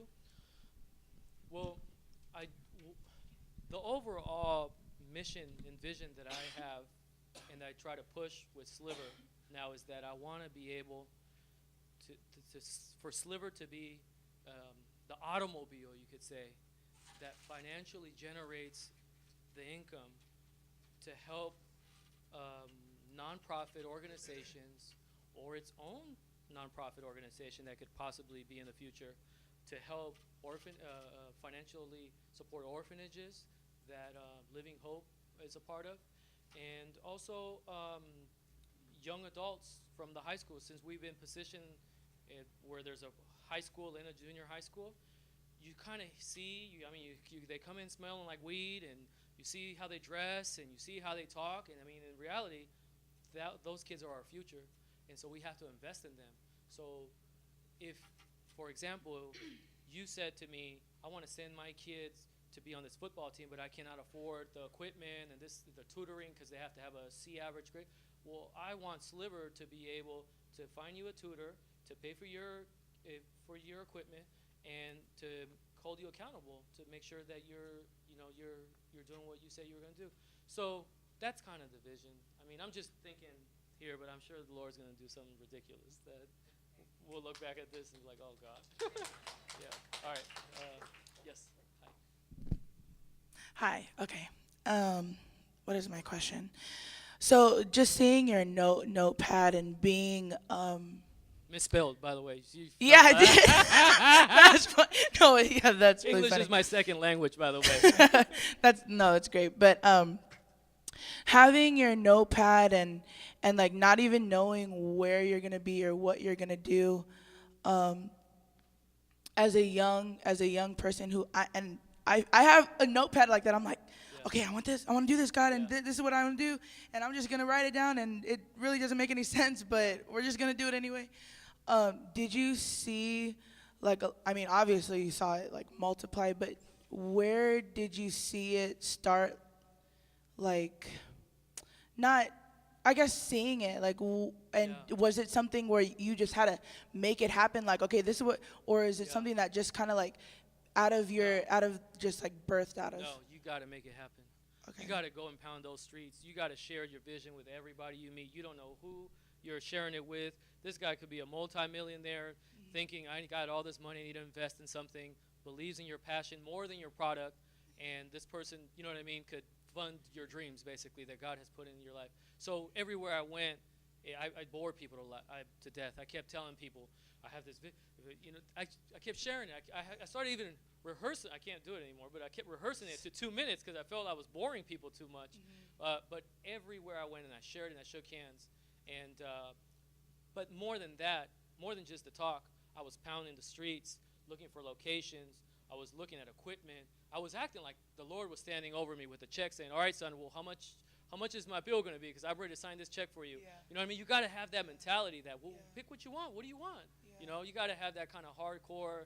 And then, but you know, people, they didn't deal with the fact that people are making fun of you and saying, well, you ain't got no money. You ain't never going to do it. That's all right. Like, I isolated myself. And I remember PB mentioned to me a while back, said, be careful who you share your dreams with, because some people are just some haters. I mean, he didn't say it like that, but some people are just some haters that God gave you the vision. They didn't give it to them, so why do you expect them to, like, be all rah-rah behind you? You know, because the first impression is that you want your family, your close friends to support you, and God didn't give them the vision. They give it to you. So anyway, you just got to keep pushing, waking up every morning and doing something towards that vision. If you allow your job, your personal job right now, if you allow your job to consume you, it's kind of what he said. When you get too comfortable and you don't start looking for a job when you're not when you did it. You get it. But anyway, you start looking, you know what I mean, before you need it. So you start putting it together. Sorry. Okay. And from that, when you talk to people, did you run into people where you knew that it wasn't the right, or did you feel like people would come and you're like I don't. Let me tell you this. Man, all right. When I had $26 in my bank account and I had a vision, nobody wanted to help me. Mr. Sohel sent me out to get a co-signer for $100,000 for everything, and I came back empty-handed. And I came to him and I thought, this is it. I have bad credit, no co-signer. This is all a lie. It ain't gonna happen. And he looked at me and he said to me, no co-signer, no one believes in you. No, who your character, like no one knows you. You sound passionate. He's a businessman, by the way. And I said, no, I don't have anybody that has $100,000 that's willing to stick their neck out for me or put their house up for me. I just don't. I mean, take it or leave it. It's what I got. I got my hands and I'm willing to work. What do you want to do? So I started being aggressive about it, but I didn't have nothing. I mean, it's like you put up a big fight, but you scared out of your life. But anyway, but 1 year into it, you had investors coming to see you. You had business cards. You had black cars parking in front of you. People that you'd never even heard of come. Now they want to know who you are. Oh, I have a great location on this street. It'll be great here. You know what I mean? Now, but you got to stay focused, and you got to not compromise the vision that God's gave you to partner up with people, that just they want to mooch, basically, in a sense, from the vision. And so anyway, sorry. Thank you. What's up, Willie? I have two questions. The first question is, don't say Jesus too as the answer. Don't say Jesus, right? But what helped you get along, like when you felt like giving up? Like what helped you, kept your motivation? Yeah. I know you mentioned like the key people in your life, like your wife and your family, Yeah. but what helped you? And then another question is, what are some of the methods that worked for you to fight for this promise? Broke. Being broke. That's the best motivation, being broke. Being tired of being tired, of being sick and tired. When you feel like, I don't have nothing else, what do I got to lose? You know what I mean? It's like, well, for your first question is, it really was those prophecies. The prophecies, and when you walk through water, I will be with you. And who the sun sets free is free indeed. So those two things, along with the word that I received, I just didn't let it fall to the ground. Like, I knew that it wasn't a lie. I knew that it wasn't hocus pocus. I really believed. I believed in the word that God had placed in their hearts for my life, and that I had to execute it one way or another. It was, and again, if you got $250,000 sitting in the bank, it's a lot easier to kind of say, I'm going to do what y'all, prophets. But when you're dead broke and you don't got nothing, you feel like, man, it's either now or never. You know what I mean? I'm not getting any. So you feel this burning, and you're like, I got to do something. Like, what else could go wrong? Like, So whenever you hit those rock bottom places in your life, my advice is get excited. God's going to do something. You just got to stay faithful. Awesome. Well, we have had an excellent time so far. This is what everybody just stand up for 30 seconds. Just stand up and turn and massage the shoulder of the person to the left of you. Just massage the shoulder of the person to the left of you. To the left of you, just for 15 seconds. Give them a good massage. Come on, do it right, do it right, do it right. With love, with love. Nice shiatsu. Not just Swedish. Put some shiatsu in it. Put a little kung fu in it. All right, now turn and massage the shoulder of the person to the right of you. Go ahead, turn. Pay it forward, pay it forward. There we go. Pay it forward. Pay it forward. 15 more seconds. 15 more seconds. Come on, do it. Do it right now. I want you to feel the burn in your knuckles. You're massaging so good. All right, all right. Okay, now turn and face me. Stand up, stand. Just do your head like this. We got one more session before lunch. This is good, isn't it good? All right, all right. Now you can sit down. You can sit down. Okay. For the sake of time, we're just gonna go right into Mickey Cho's session, and then Mickey Cho is gonna end his session, and then we're gonna have Bishop Kirby come and take us into lunch, and he'll just share a few thoughts as we lead into lunch. So far we've heard from Chung Kim, who talked about advancing into a new career path. We've heard from Guillermo Perez, who talked about advancing into a new space. And now Mickey Cho is going to be talking about a new sound. All right. Thank you. My name is Mickey. I'm a musician. I'm actually a hip-hop artist. I know I don't look like it. And just to show you a little bit of what I do, we're just going to show a quick video, one of the videos that me and my friends did together, and it's one of my cover songs. And so, Sam, you could cue that. Tell them that we need more. Tell them that we need more. Those are my friends in the background. And from the ashes I rise, I know that it's been a minute. The world is in need of fire, too many been left extinguished. The apathetic and passionless generation, why care? Living with no purpose, their dreams have become their nightmares. Ain't no time for Freddy Krueger. Told us when we were younger we would never live our dreams in the state of continued slumber. So we woke up, the criticism hit us but never broke us. We focused on growing up, not blowing up. It showed us that seeking first what his kingdom was. Everything was added on as a result of what our priorities had demanded. Hated the thought of normal, hated it, couldn't stand it, and left it back in my teens unattended to and abandoned. Who told us that we weren't special? The devil is a liar, and he's scared of our potential. Our credentials run much higher than his ever will. Dying every day, but I'm never killed. I gave him my plan so long ago, now I follow his better will. No YOLO, I'm living for eternity, for certainly a spirit that is burning in me, churning in me, working in me, something for the nations. Give me the music of my degenerate generation, to witness how music changes them. More than just a rap in here, songs shift the atmosphere. Laws set a precedent, the guitars won the battles here. If I have the spirit in me, what do I have left to fear? Glory now to glory, every year will be a blessed year. I'm Thor on these dark elves, spitting no dropping the hammer on them. Never was born to fight, but I know that I was made a true champion. We could cut it out. We could cut it. But yeah, my name is Mickey Cho, and I'm a hip hop artist right now.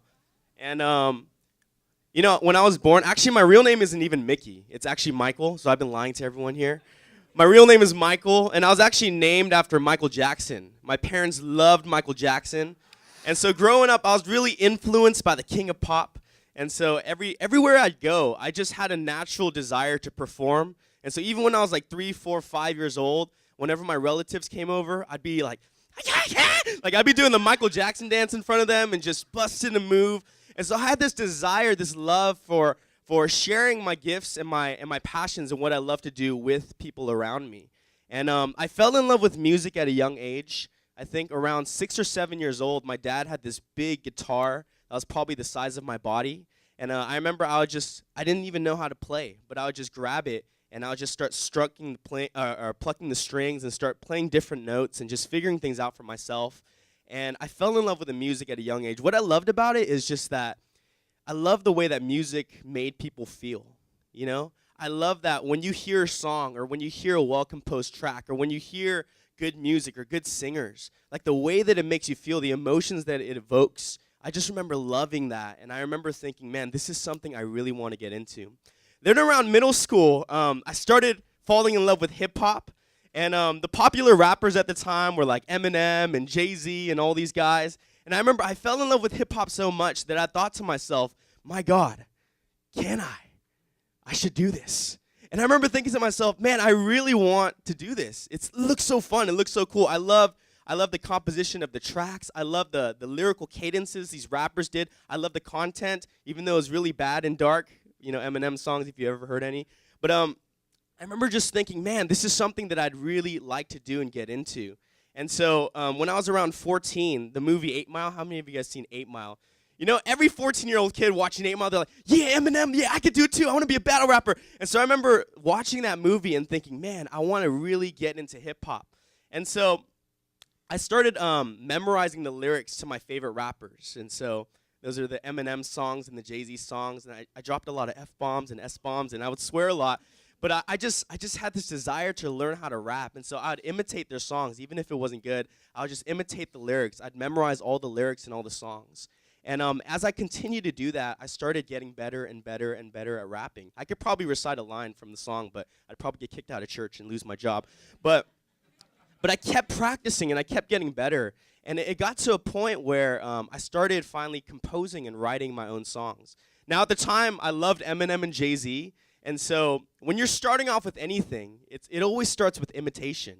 And so I remember I would be thinking, man, you know, Eminem has all these really cool songs where he's like ragging on people and dissing people. And so I remember thinking, man, I got to start dissing people. And so, but I didn't have any enemies. Like, I was a nice little Asian kid from the suburbs. I didn't have any enemies. And so I just remember thinking, man, I hate mosquitoes. And so I started writing songs dissing mosquitoes, like, F you mosquitoes, stuff like that. And I remember there's this guy that I didn't like. His name was Jonathan Paul, this Chinese guy. He was kind of my friend, but I'd write all these songs about him. I just started imitating my favorite rapper and started getting into writing these songs.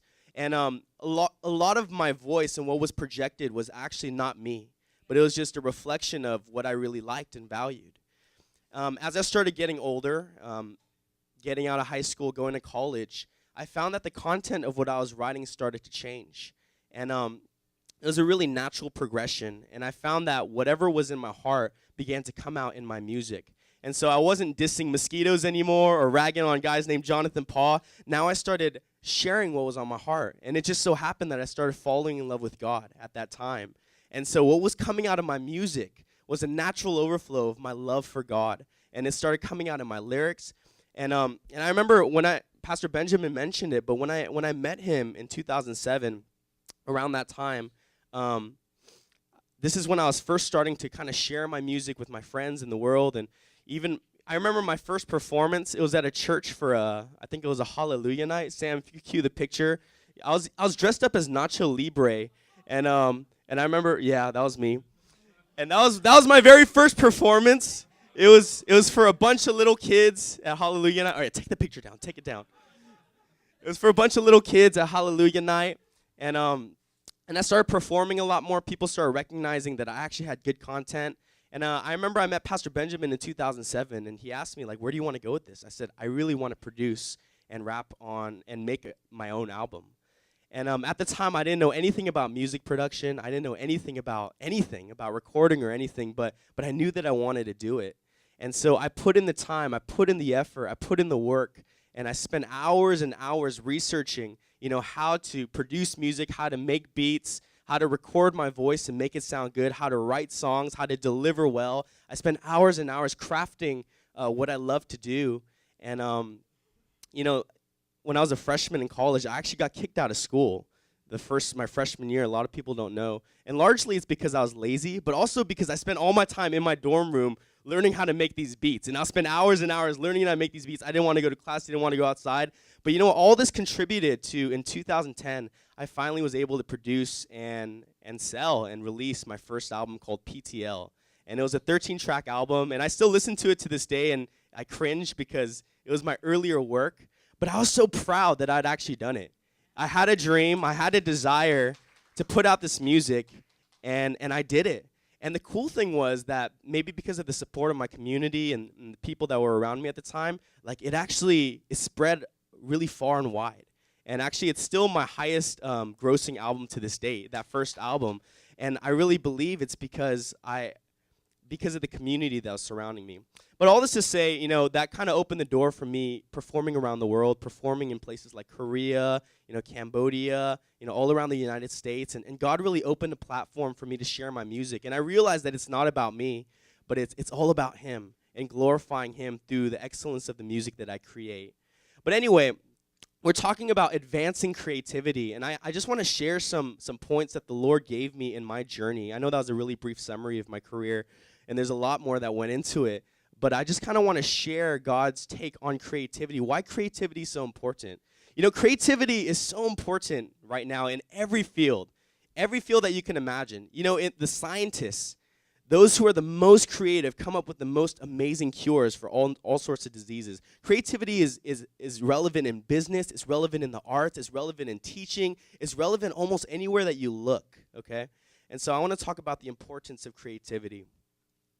The first thing that I feel like God really dropped in my spirit and really taught me at a young age is that creativity is part of human nature.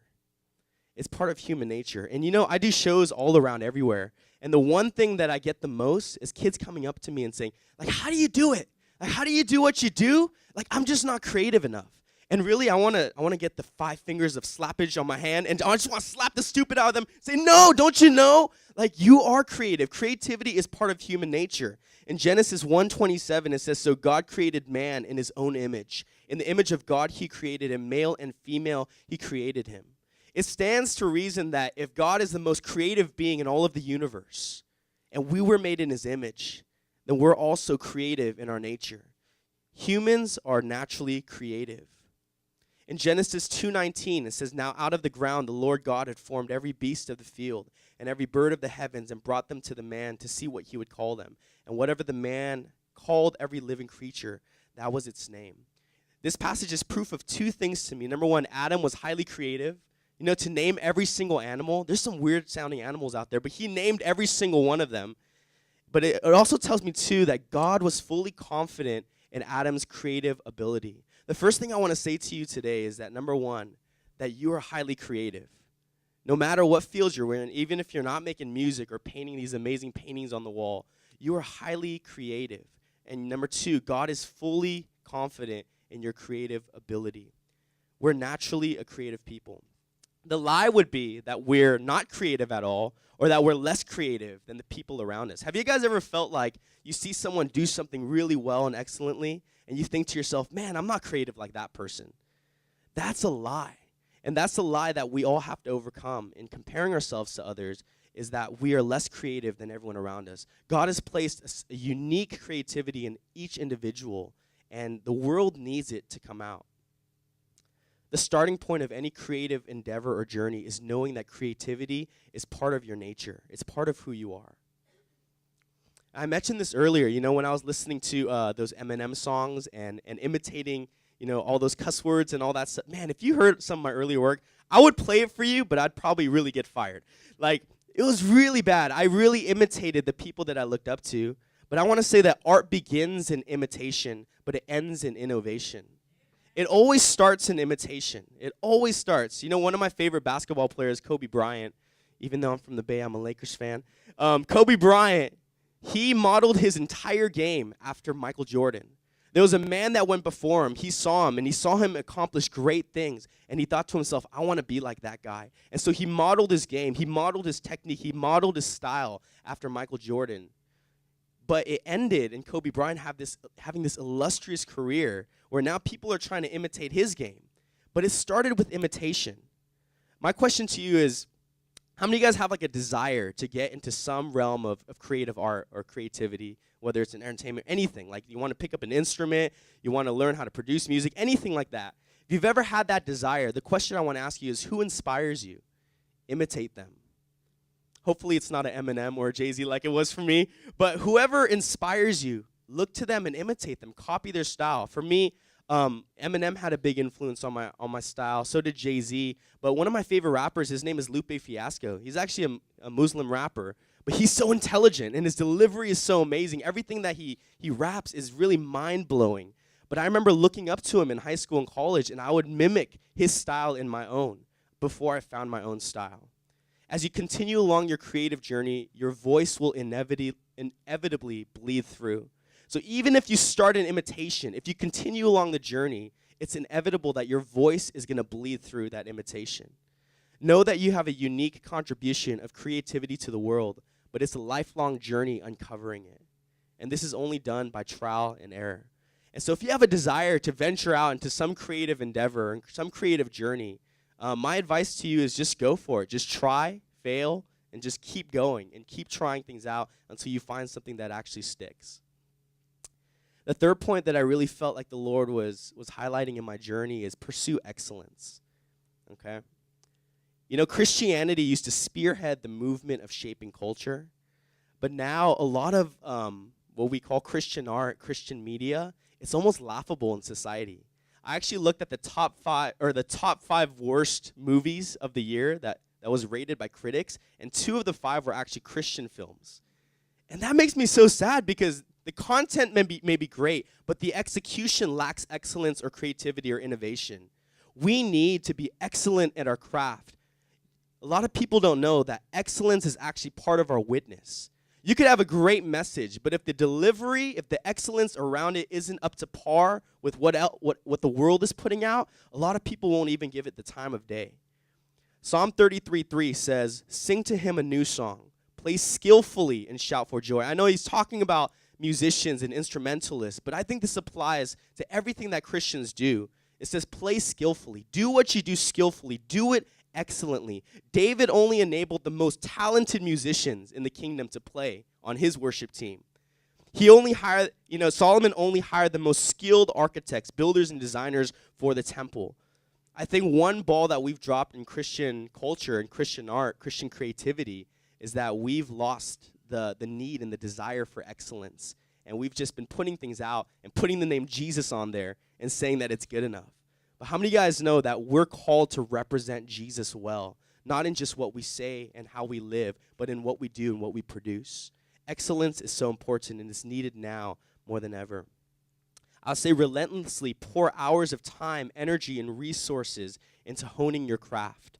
Whatever you want to do, set your heart to pour hours of time, energy, and resources into making yourself excellent.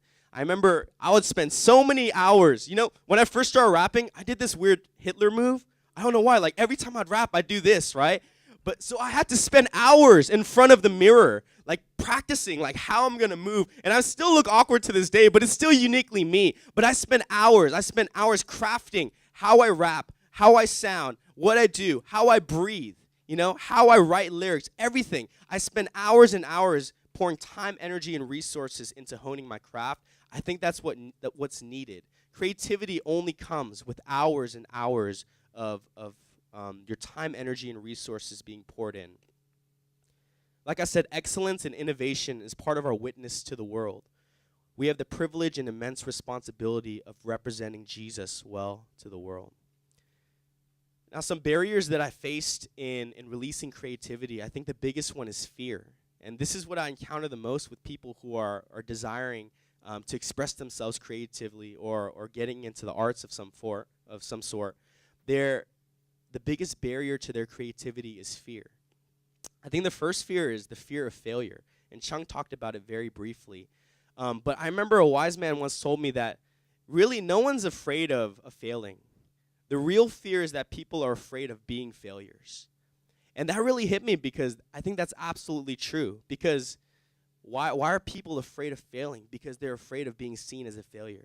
They're afraid that everything that they've done amounts to nothing and that they're just a failure in their lives. But I want to tell you that failure is a part of the progress towards excellence.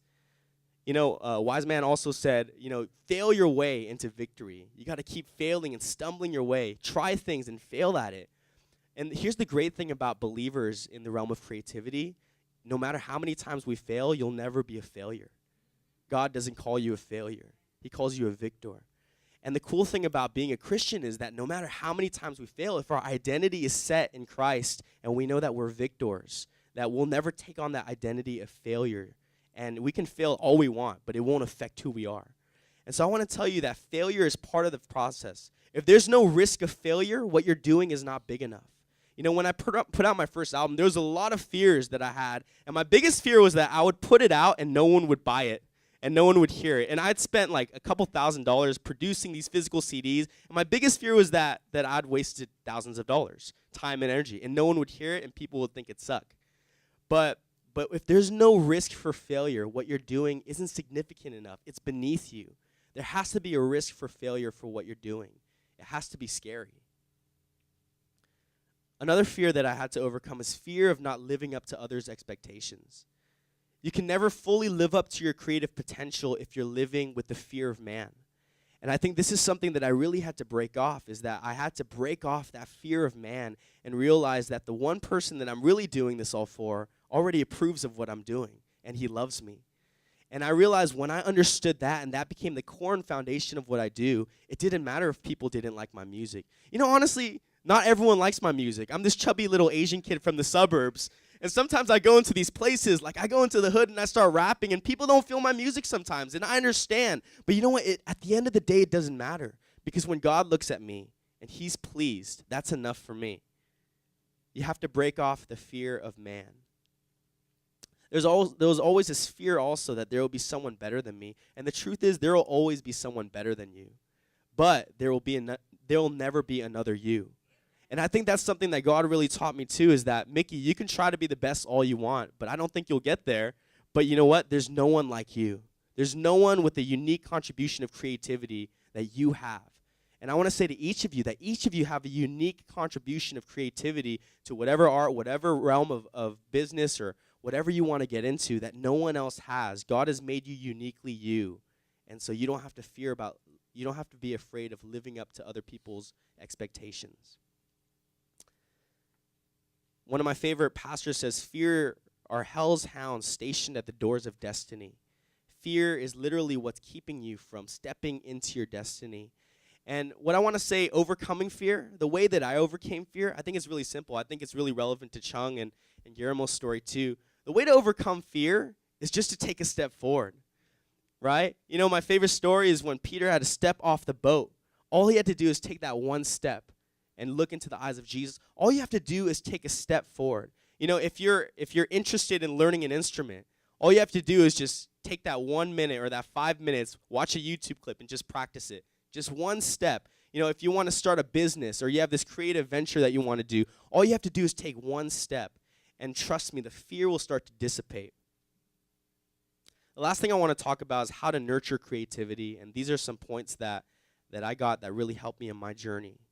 The first one is write down or record your ideas, no matter how outlandish they may seem. You know, I had all these songs and concepts that I wanted to execute, but I didn't do it at the time, but I wrote it down. And I remember I came back to my notes a few years later, and a lot of those songs are what came out in my second and my third albums. Those are the songs that came out eventually. But I remember writing them down, no matter how outlandish or crazy they were. I remember writing them down, and I think that's really important that you log your ideas.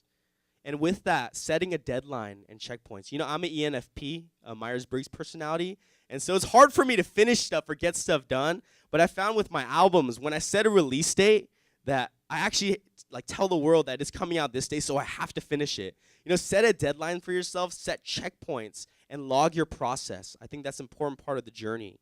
And remember to revisit your notes. You know, I never revisit my notes from college, psychology class, but I do revisit my notes when I'm logging ideas for different songs. Revisit notes that matter to you, okay?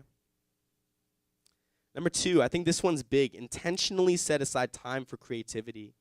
You know, one big reason people say that they don't venture into any creative endeavors is say, I'm too busy, I don't have time. But the truth is, you can always make time if you value it enough.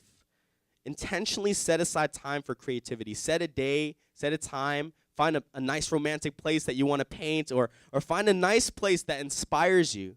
You know, set intentional time aside for creativity.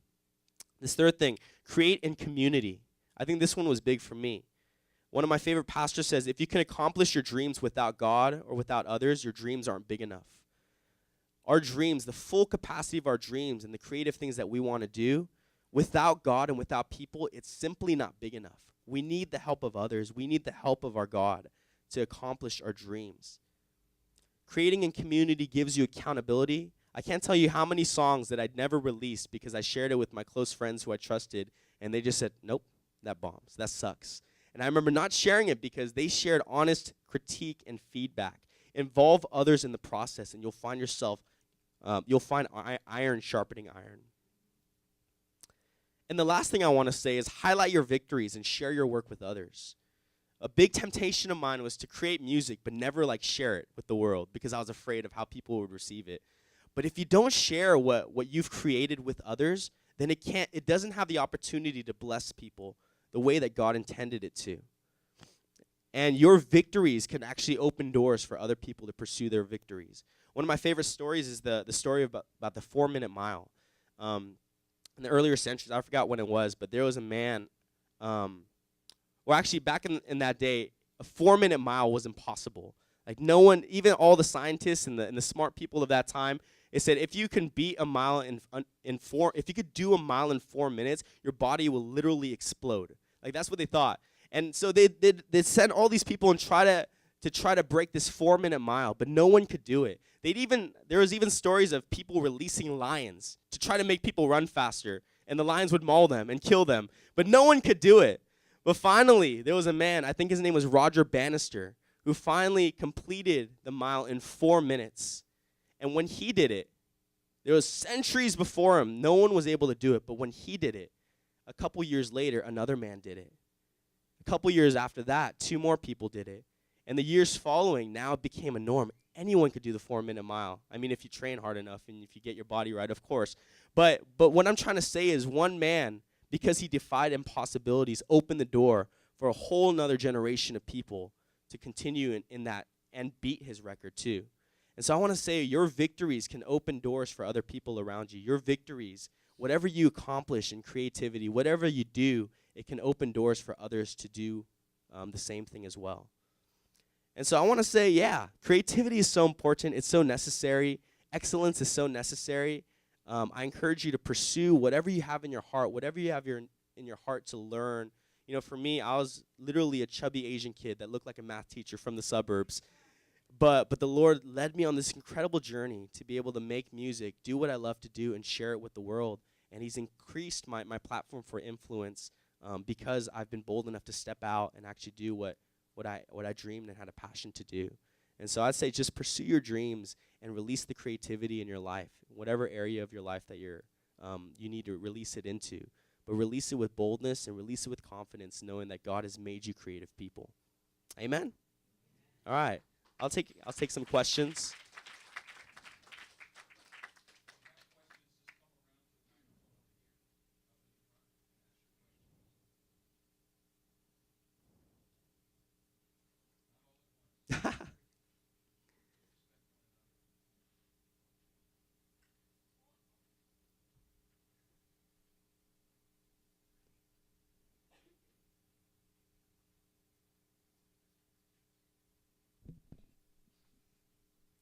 Okay. You said art begins in imitation but ends in Innovation. innovation. Okay, Uh-huh. innovation. I guess how did you get past the fear of people not liking your work? 'Cause I see it's different from like music and art, but I guess I want some insight. Like I'm scared of what I don't want to even share my victories because I'm scared that if I mess up but how and yeah. I get it. I think the biggest thing that I had to realize is that God approved of what I did, and He loved and He delighted in it. And I think that's really the foundation for anything. That's how you break off the fear of man, because really what you're talking about is the fear of man. You're afraid of what people would think and what they'd say and what they'd judge you for. But the way you break the fear of man is just to know that God delights in you and delights in what you're doing. And I think for me that was big. When I realized that God actually delighted in my work and not actually just tolerated it, but actually liked it and enjoyed it and delighted in it, I think that was the key for me to saying, it doesn't matter what all these people think. When I have the approval of my daddy, none of that matters. And I think I had to come into that realization with an encounter with God, but I think it happens in many different ways for many different people. Sometimes it's your community around you that helps break off that fear of man. When your community says, yeah, I love what you're doing, and they support you 100%. Does that help? Okay, great.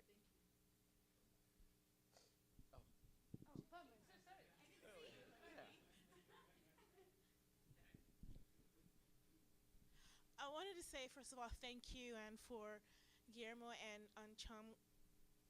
Is this on? Okay. I've really been blessed and I've gotten a lot of answers. but I wanted to ask this, and maybe you have more in-depth answer. I'm in the architecture profession, and then there's this tradition of you never really become an architect till you're 50, and so there's a lot of internship and development and mentorship, and there's a lot of like almost talking down, as in, you're not, you can't really do this until you do this. There's just this expectation that until you hit 50, that's when you start maturing as an architect. But I feel like there are a lot of younger people are not buying that anymore. Like there's a lot of information and knowledge that you can gain, and especially with the creativity boom that you have, not just in the creative disciplines, but in everything, right? There's a sense of you being able to put your heart into something and learning, or you being able to transfer from HR, go and learn coding and pick up a new skill. And there's also, what I'm learning is that there's something that's within you, right? That there's a creative juice that's within you that's planted by God. And yes, you do need training to bring that out, but it's within you. And, you just can't let people talk you just can't let people talk that out of you. So I guess my question is, I had that, and then I lost it, and now I'm learning that I have that again, and I'm learning to have the strength to say, no, I am creative. I know what I can offer, because I've offered so many solutions at work, and people just look down on me because I'm younger, I'm not a project manager, this or that, and they turn around and use it, So it's like, how do I defend myself in the workplace where you're naturally turned down or looked down on, not looked upon because you're younger, and at the same time, how can I, because I do want to break out on my own. Right. How do I break out on my own, knowing that, especially in my profession, that you would naturally be looked down upon because you're not following the traditional routes? Yeah. And I feel like by the time, I don't want to do that. I'm sorry for not being as articulate as I can be. No, I get what you're but saying. Yeah. Well, first of all, I want to say that I think people who are breaking the mold and trailblazing, they get a lot of flack. That initial line of people who are breaking the mold, they get a lot of criticism, they get a lot of hate, and there's a lot of negativity spewed towards them. But I think they're the most important part because they're breaking through for another generation behind them. And so what I'm finding even in music is, back even a decade ago, the way to go was, you got to sign with the record. You got to get signed, right? You got to sign with the record label. But right now there's so many artists who are just doing their own thing independently, and they're just as wildly successful. And so there's a new mold, but a lot of people didn't think it was possible. But they had to break out of that mold, and there was a lot of hardship and difficulty that they faced. But I would say this, I think we could look at Joseph's life and get a really good example. And I think one thing Joseph did well is that, number one, he had excellence, right? And what he did spoke louder than just what he spoke. But number two, that he still honored whatever system he was in. And so I'd say for you, for me, my natural tendency would be like just to flip out and rage and go and start your own thing. But I think what's more powerful and what's more valuable that we learn from Joseph's life is, number one, he honored those still above him, but he let what he did, the excellence that he produced, speak louder than just what he spoke. And so I think for you in the workplace, I don't think the answer would be to flip out on your boss and say, this is what's happening now. You got to get with the mold. You got to get with the program. I think you could still honor him or honor the people that are above you, but let your work do the talking. Be so excellent that they'll be forced to recognize that there's a new mold, there's a new pattern, there's a new way. And I think that's one way that you can really break through in the workplace, especially in creativity. I appreciate that, because my tendency, like I was normally excellent, but then I let that beat me down, and I just gave up. But now I felt that staring in me, and I appreciate that because now I can move on with that. I think I keep getting the passage, don't be weary of doing good. And so don't be weary of being excellent. Like, it's going to speak volumes long beyond what you just speak with your actual words. Yeah. Good question.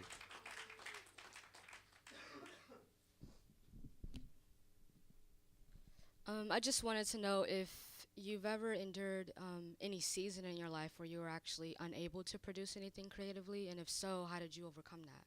Yeah, that's a really good question. I think because we're human beings, you know, one thing, the difference between us and God is God actually inspires himself, and he's able to create something from nothing.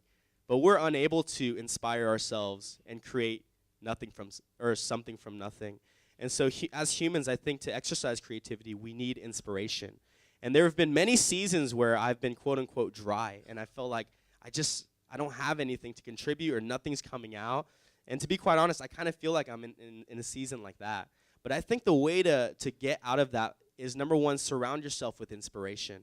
Surround yourself, you know, one of the most inspiring things for me is movies, digital films, especially animated films. I remember watching Tangled, you know, the little story about Rapunzel, and I bawled my eyes out, and I wrote a song about it because I thought it was a great illustration of sonship and being receiving the Father's love. And so number one, place yourself in settings of inspiration, whether it's in your field or your craft or your art, whatever it is. Surround yourself with things or people or work that could inspire you. But I'd say number two is dive headfirst into community. I think having community around you and sharing your struggle with them, and then also having them encourage you and lift you out of this pit, I think that's a big thing. And then number three, just ask Holy Spirit, can you inspire me again? Can you start the well of creativity and water to flow? Can you make it flow again? And I think those are three things that I've done to overcome those quote-unquote ruts and dry seasons. Yeah. I beg your pardon, I didn't mean to come before the other lady. But I'm asking you about a generic question. Why do you do what you do? Okay. I love it. It's fun. It's very simple. Honestly, I think a lot of people say there has to be a deeper intent behind creativity and art, but I think it always starts with it's fun. I love doing it. And I think a lot of people overcomplicate it, but I think the main reason why I do it is I love doing it. And hey, it brings glory to God because I'm satisfied with it and he's satisfied with me.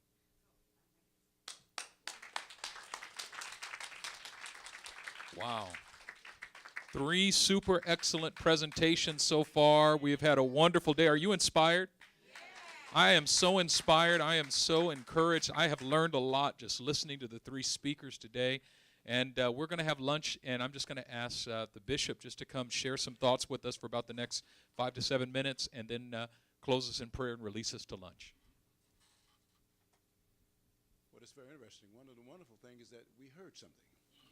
And what all 3 speakers, notice speakers, used was words.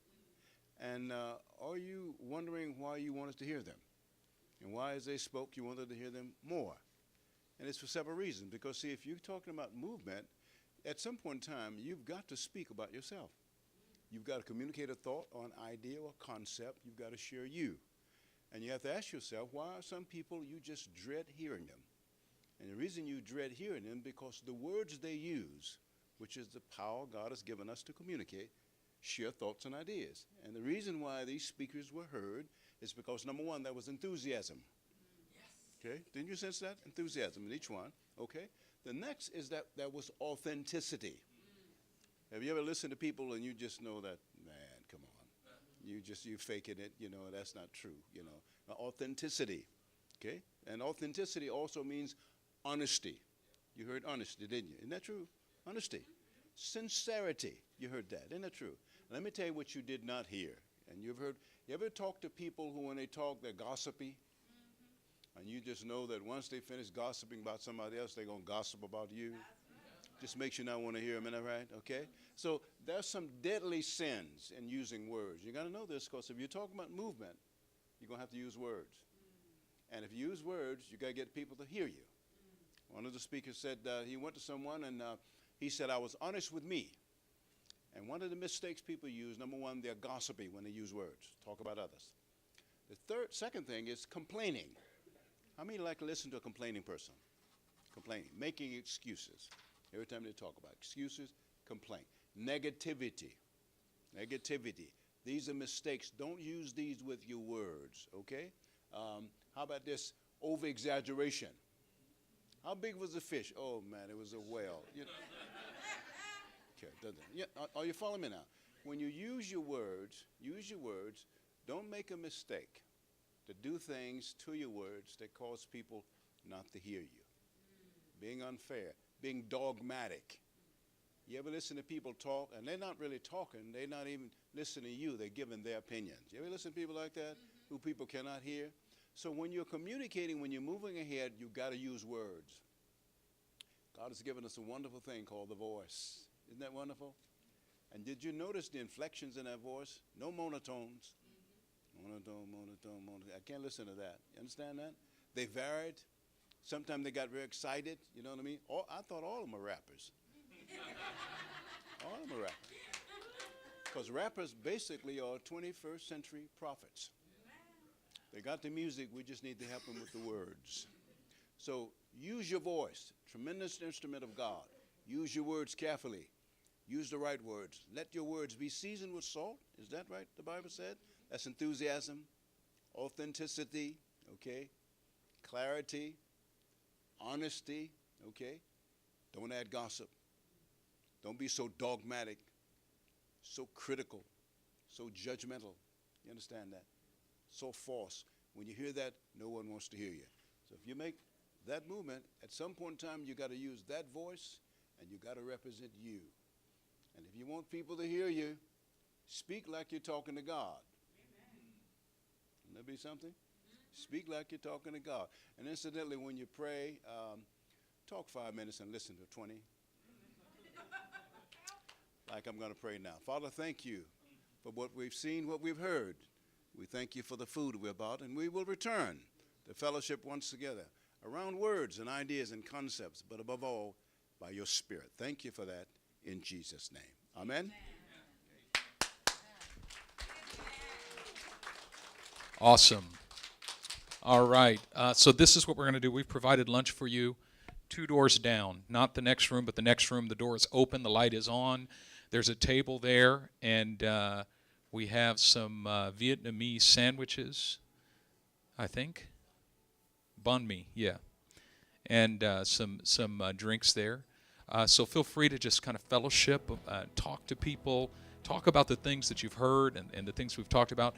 Please don't bring any food back in the sanctuary area.